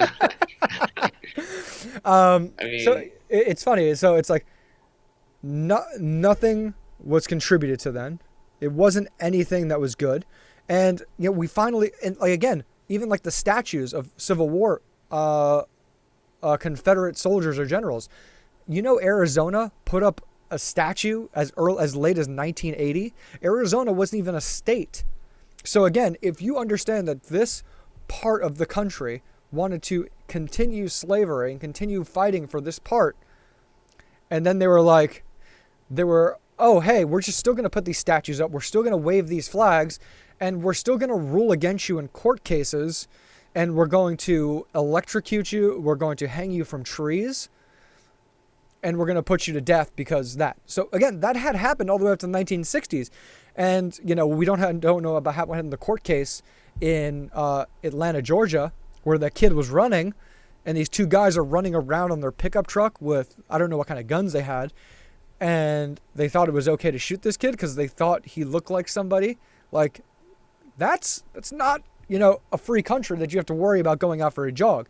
And the same thing goes with the police, which I think everybody's experiencing now. That's why a lot of people are a little upset with what's going on in police departments, is because it's not the fact that, hey, police are directly targeting black people. I wouldn't say that's directly the case. It's like, the stat is true. More African Americans, percentage wise, people like end up being criminals. Cops go out, and cops aren't taught to say, hey, we have to actually connect with our communities. We have to understand who the people are. We're not bettering the people. We're telling the cops to get some fucking guns, go out there, and go guns blazing. But it's like, now people go out and protest, and it's like, well, police officers, we don't need you going out running people over with cars and shooting tear gas and pepper spray at people. Like we don't need that. Yeah, there's people who are out there who are violently protesting, and they need to be handled and they need to be taken care of. But there's a certain tier of the police department that needs to deal with that. But for the most part, we don't need people going out there and affecting and harming regular citizens, and who have no idea how to disarm a conflict or any confrontation, when it's just like, hey, we're going to shoot you. Hey, we're going to arrest you. And, I think that there's definitely a certain sway that different people with different skin colors, depending on the cop and depending on the skin color of the cop, get treated in a lighter and easier way. I think that just happens. And that just I goes into mean, history, yeah. that even like judges have ruled against people with different skin colors much harsher and much more critical than they would have against, it's even funny. You could even say, which they did this little like poll. It's like, oh, they looked at No, I agree. the I do people who agree. didn't judges who were doing sentencing for people who just didn't eat lunch, or if they had ate lunch and they were in a better mood because their blood sugar was higher, they gave more lenient sentences. But if you caught the judge before lunch or at the end of the day and you hadn't had his dinner or lunch yet, he's going to they Yeah. gave harsher Yeah. rulings. But it's It's like, like you we're said, dealing with it's people. just We're not because perfect yet. we're dealing with people, and people have these emotions that are not logical. And it's going to be there's going to be there's going to be bias, and it's unfortunate that a lot of cops, especially cops, people in power, like I think that there's very few racists in the general population. I think there's very few racists in the police, but more so in the police just because a lot of people, and the minority still, but a lot of people who are cops are attracted to that type of profession because they like to control. They kind of have this personality already with these biases already. But we need the police. Let's you want to live in a world with no police. Someone I don't think partisan, anybody. I you don't don't think have anybody's anyone to saying. I call. don't think anybody's saying that. So I I don't know think what the that's a solution is very because you still grandiose need. scale. But like you said, like we're trying to figure that out with education. We think the education system sucks. I don't think the way that we have people enforce the laws in this country is any better. If we technically live in the safest and the safest country in the world and the most well-off country in the world, why don't we treat the civilians of the country like they live in the most well-off country in the world? Why do we use tear gas to make sure that your non-deep state president is going to get a photo op in front of a church? He just used police officers who don't even have badges and called in military units into Washington, D.C. That's not the deep state. You're right, Jeff. In order to get a photo shoot and to stop people from protesting the most peaceful way they possibly could have at that moment in time. But again, not the deep state. You're right.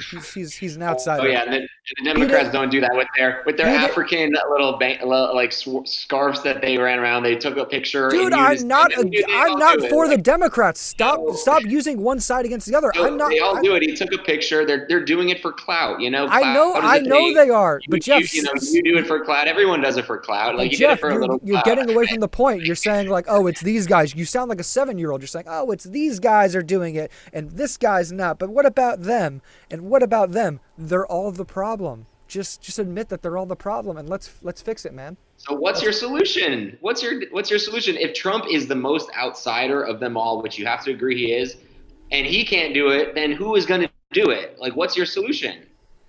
There's none. Okay, that's my point. Is there's none. You could think about it. I've thought about it. Like, I thought maybe having an outsider like Trump would be a solution. You're right. It's not. It's not a solution.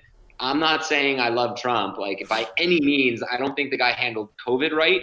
I don't think he's not a medical person. So, of course, like, you have this guy talking about medical stuff. He's going to sound like an idiot. I mean, this is not his specialty. So, and then so I'm not like saying Trump is the next coming of the Messiah by any means. The guy has a lot of problems, a lot of issues, didn't do well in business in some aspects. Like, I'm not saying he's good. I'm not saying he's bad. Like, I'm saying politics is politics, and there's nothing we can really do to change it. There is this deep state with these kind of like these roots. What are we going to do about it? I don't know. I'm just a 30-year-old resident. I'm just trying to live my life to better myself. No. You got to sacrifice, man. You got to sacrifice for the greater good of our country. We need to be out in the street. We need to put our own greater good behind us for the betterment of everybody. I think the deep state is a little bit behind the protests. What's with the bricks, and then why are they all in support of it? Like, I totally agree that those bricks are very, very controversial. Oh, they're just all of a sudden there's bricks in cities. There's just all these bricks in these cities. Like, hey, what's the deal with the brick? I'm not. Yeah, I think that I don't know why they're doing it, but I think they're behind it. So that's why. Is that really the solution when they want us to do that? I don't think the solution is anything that they want us to do.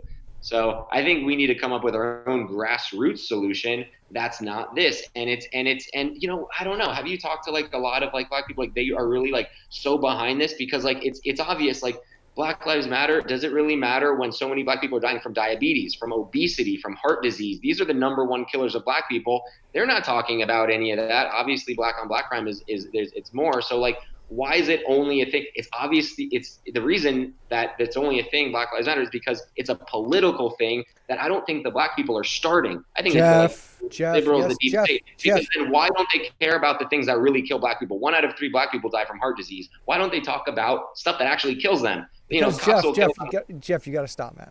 Because right now they're being killed for the color of their skin.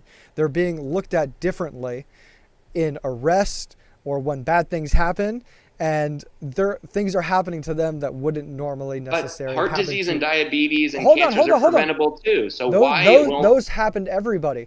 But being pulled over by a cop and then But being why are we detained so why are we so like because segregated here? We're all people. Let's all look for solutions to problems that people have. These are the things that kill people, yeah, not but you and cops. I aren't Cops don't really kill that many you and I people. aren't experiencing things because of the color of our skin. We are getting away with things, and we're getting lighter passes because of the way we look, and because, again, there is a statistic there, but unfortunately, the people are dying.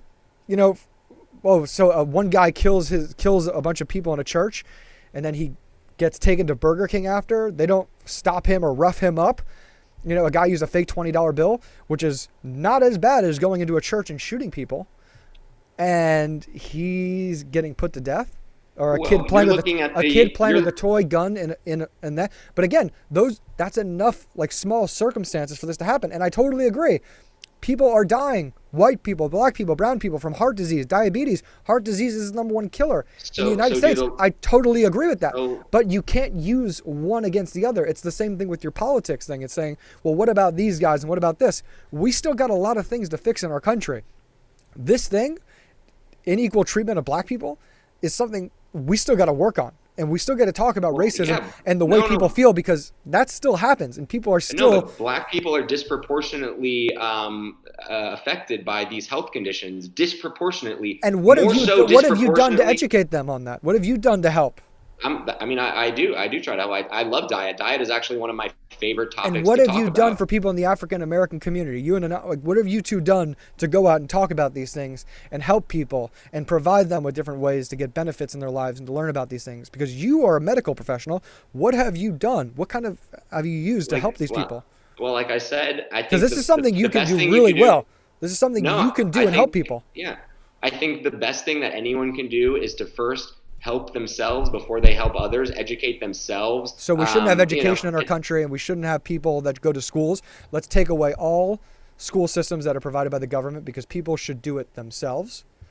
And we'll take all that away. We'll take away any social thing, because we don't want anybody. They got to do it themselves first. So I totally agree. We're going to strip everybody away from all their stuff and say, hey, you're on your own. You got to do it and learn it yourself. And then people will get better, and then we can help them. Well, I just going back to the school system. I do think it's a method of control, and I think that we can get I think we can get all of that information. I mean, like, hey, listen, you've gone to school for 20 years. Have you ever learned about diet or anything that really affects you? Anything with taxes or anything that actually affects you? No, it's not a good school system. So you want to just keep on doing this thing that doesn't benefit your life, doesn't benefit your health, doesn't benefit your social relations. They don't teach you about meditation, how to connect to other people, how to connect to the environment. It's not teaching you things that are going to benefit your life. Yeah, I do want to change when it comes to education, because I think there's a lot of other important things that you can learn about to help yourself and then to help other people. I think what you're learning kind of teaches you to be a very individualistic person, only to work, for things for yourself. A very selfish society, and it probably does stem from the education system. So yeah, I mean, that's just my opinion on the education system, and I do think that there's many ways to help Black people, not just to go protest for to end systemic racism, which I'm not. I know that they're mistreated by a lot of judges, but it could also there's a lot of confounders that you have to take into consideration. It could just be the fact that they're economically disenfranchised, and rich people tend to get lesser sentences. Maybe it has nothing to do with the color of their skin. So maybe Black people should. I mean, it's hard when you come from a family with low economic means, but maybe it's not as much the color of your skin as it is economics, as it is finances, which we know finances. Like, if you're rich, you're gonna be able to pay the judges off. So maybe it isn't. Maybe there's these confounders that you're not even considering. You're blaming it on something like black versus white, and it's obvious. It's an obvious thing, but maybe there's confounders that you're not even considering. Maybe it's the fact that Black people are considerably more likely to grow up with one parent. If a white person had one parent, they're also more likely to be economically disenfranchised, more likely to commit crimes because they're trying to provide for themselves. They're not bad people. They're trying to get food. They're trying to, that's what you do. It's fight or flight. So there's a lot of confounders. You're kind of making it simple, like, oh, it's the judges don't like them because they're Black. Well, maybe that's No, not no, it. no, no, no. I'm not saying they don't like that. Again, it's just It's just a stat, Jeff. You know, it's just But a what stat about that the happened. confounder? But No, there's no, also a I lot of totally agree. confounders. You know, that black people aren't allowed to go live in certain areas in certain neighborhoods, and that they're charged way more interest on loans that they want to get from banks to go live in places. You know, Yeah, that's a fact. yeah, Again, it's for because the someone with the stats color of the skin. show. It's because the it's not. It maybe doesn't have to do with the fact that they're black because they have a low credit score. They're probably looking at their credit score, saying, "Oh, they're less likely to pay me back." So the banks are going to be like, "Well, I don't want to give them a loan." So it probably has nothing to do with the color of their skin. And so you're just looking at the fact that they're black. So, but there's other confounders, and I don't think that there's as much systemic racism. I've never met a person that hates another person because they're black. I've never met them in my life. Maybe because I'm blind, I live in a bubble. It's possible. I've never, and I listened to Lil Wayne talk about it. Lil Wayne said he's never experienced any racism in his entire life. Maybe because he's famous and everyone loves him. But I don't know how systemic or institutionalized this really is. It could just be other confounders that are skewing the statistics, and it's easy to skew statistics. It's extremely easy. I'm big into research, and it's easy to skew the statistics. You have to be very adept at reading papers, realizing what these biases are and these ways to look at things. You can have the same results interpreted two different ways. So I think that's what's going on to a large extent, maybe not 100%. And I hope I'm not sounding insensitive because, like, I do want to, I'm not against Black Lives Matter. Okay, I'm not. I'm just offering a different maybe mindset, which is why you had me on the podcast, because you say I have a different way of looking at things. That's my way of looking at things. I think there's other variables, and I don't think that racism is so rampant because I've never met a single racist person in my entire life that came out and told me I hate black people. Never met them. I don't know how many people that still think that way. So, and I'm glad we live in a society like that where people don't hate each other like automatically. I mean, I don't know what the solution is with the protests. Like, I hope that it does materialize some positive benefits in society, but I do think it comes from the person. I think, just pointing the finger. I think defunding the police. I think calling, kind of being violent to a lot of police. Like, I don't know if that's the answer. Violence never solved the problem. I mean, maybe it did. Maybe that is the solution. I don't think Well, it I is. I don't mean, think violence is the do you know any solution. other revolution that did the American Not in Revolution? this way. No, this is be turning into a civil war. And it's like, the people fighting against the people, when kind of the elite class, they almost want this to happen. They want the people to be fighting. So Just the they get to, Democrats, like, right? Not the Republicans. Just the no, Democrats, I right? agree. The Democrats and the Republicans are in the same box. I agree. I agree with you. I think that they make it look like they're complete opposites when they are in the same box where, yeah, that's what I think. I've always felt that, like, that's why I think I'm a registered Democrat. I still am. I'm a registered Democrat, but, like, I look at the person and, like, they make me vote one or the other. I vote for who I like, but, like, it doesn't really do much. So, like, I'm in agreement. There's nothing, we can do in this system. We got to change the system, but the protests are not changing the system at all that I want to change. I want to change the way that we treat everything. I want to I think there's a lot of other problems. I think global warming is a problem, so that's a democratic issue. I think this AI kind of coming up, and it's going to create some really big problems in the future with jobs and with other things. I think nuclear war is a problem. I think there's some big problems that are just not really discussed, bigger than some other problems that are getting more attention right now. So I think there's a lot of problems. I mean, and I think we need to come together and look for solutions. But I do think that real change comes from yourself first. And I don't know, violence. No, I don't think the violence is helping this particular situation that it's aiming to fix. No, I don't think it's really helping.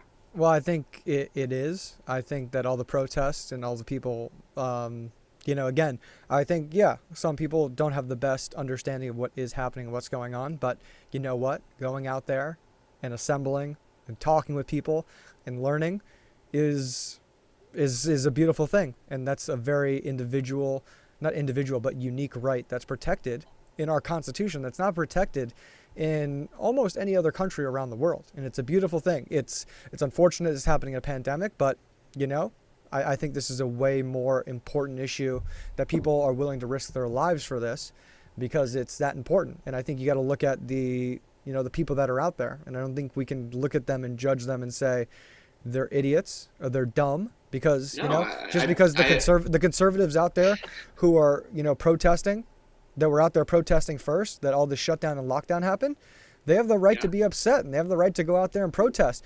It fucking sucks that, a lot of people who are going out, a majority of our country is unhealthy. They're not in shape. And, there's a lot of people, if you go out there, who are at risk and are very at risk of contracting the COVID-19. And it's unfortunate. However, what we're doing here, what I'm doing here, where I sacrifice extra time in my day and extra time in my stuff, is I want to go out there and make a change. I have conversations with people who know way more about things, that I can bring them in and get them out there inspired, to get them to go do things positive. So a challenge I got for you, dude, because you say you don't know what you can do. You know a lot of stuff. You understand a lot of things about science and the medical profession and just about being an individual and how to grow as an individual. I want you to take your skills and help people, man. I want you to dedicate an hour or 2 hours every week to helping people, to do those things. Because again, some people may not know what you know. And if you think it starts with the individual, I want you to inspire some individuals out there. And I have plans. I have plans right now. I'm building the plans, and All I right. don't want to. I mean, I could talk about them, but they're still in the works. But We'll bring it back on. We'll bring you back on when those are ready. Yeah, those are coming. They're in the works. I'm not a selfish, individualistic person. Like, I'm trying to focus on myself so I can help other people later. And the later is, unless I die, I think it's gonna, before that can happen. But I do plan on helping other people with the education, more so in medicine and politics, because I don't plan to be an expert, and I try to like distance myself from a lot of it. But like more so in medicine, I'm trying to like educate people and in those ways, just because that's more of what I'm interested in, more of my specialty, how I feel like I can contribute to the world at this point. So yeah. So get out there and make a change, man. You come from a solid background. You're a lucky guy to be born where you're born, to experience what you've experienced. We both are. We all are. I think we all are. I think everyone in the country is. I'm saying us, from where we were born, from what we've had, coming up in the households we have, that you can still help those who don't have. I'm just saying. Everybody can help. Jeff, stop complaining about other people. We're talking about you and me right now. You and me are being held to the fire right now. Well, let's just, why not extend? Everyone needs to help. Everyone needs to help totally themselves. Agree. Everyone needs to help others. But we're gonna be the spark. You can't not be the spark, man. You're the spark, dude. You're the spark, man. You're powerful, man. Don't let anybody tell you aren't. I feel the electricity already. It's coming. God damn it. You kind of just zapped me. I know this is Zoom, this is COVID, but I felt it. I don't know how. I thought we were social distancing, but I don't know. I could feel it. I feel it pulsating. Not in my world, but we're gonna wrap this up. That was 2 hours, dude. We pulled a solid 2 hours. We started off in skin, and then we got heated into Sperry's. Skin for the win, and I'm always excited whenever you bring me back on, and hopefully there'll be more, because we always have a good time. Dude. The bus door is always open for you to take a ride on, because you're never off the bus. But let people know where they can catch you. I know you have a whole new dermatology page. I know you gave a lot of solid information. If you could share some stuff over that I could add in the show description.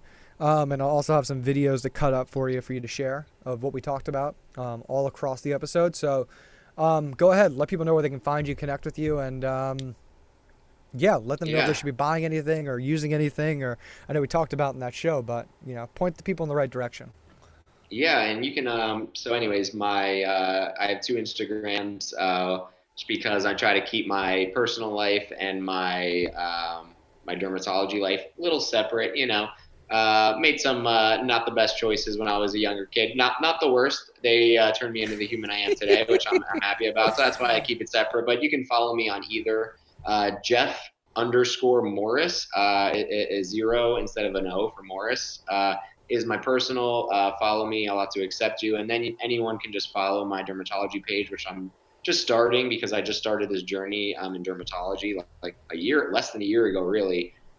Is when I started the residency. So please follow me there if you're interested in some skin tips for some surgeries that I've been doing. And I want to get, I'm just gonna, one of the things that I want to do to help people is to learn about especially medical students and dermatology residents, with surgeries and skincare products. So follow me there at Dr. Morris Dermatology on Instagram, and I'm going to continue posting, and definitely follow me there. Ask me any questions. If you're a medical student, you have any questions on how I can get into dermatology, or really anything that you feel like I can help you out. I love helping other people. So please email me or send me a message in Instagram, and that's how you can contact me. And I'd love to hear from you. Just be like, hey, like, I heard about you from the bus driver, experience. It's a good experience. Keep on listening to this guy, because he never is never a dull moment.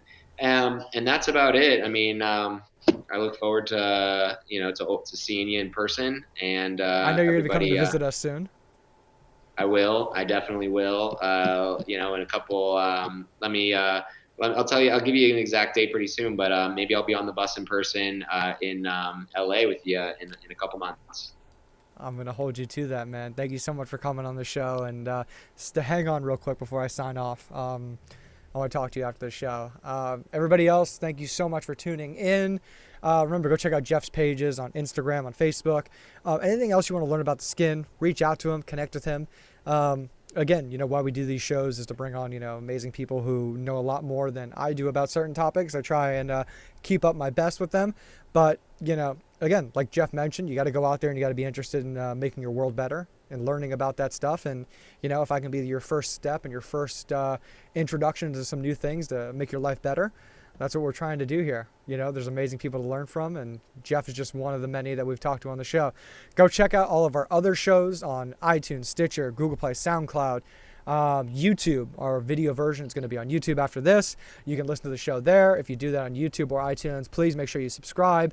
Leave me a review. Please share the show. It really helps people find all this stuff, this beneficial information. And if you did hear something beneficial, sharing that over to your Facebook, Twitter, Instagram, it's always beneficial. I really appreciate it. And if you want to get crazy and you really want to support this show and keep the wheels moving on the bus, or even keep the wheels on the bus, you can go ahead and you can support me on Patreon. I have a Patreon page, as well as I have a sponsor, Ambry Gardens. And you can check out some of their CBD products. I've had some amazing benefits from using their products, especially when it comes to rehabilitation after a long workout. Putting some of that stuff on certain sore areas of the body has been tremendous, and it's helped. I'm always skeptical about using those things. If you want to learn more about that, you can check out our other podcast on Michael Hinden, where we talk about how cannabinoids react with the body and the skin and different cells. And that's it, guys. Thank you so much. We put 2 shows in today. I'll be back potentially Friday or Saturday. If not, going to be back Monday. Check out all the shows. And remember, you're either on the bus or you're off the bus.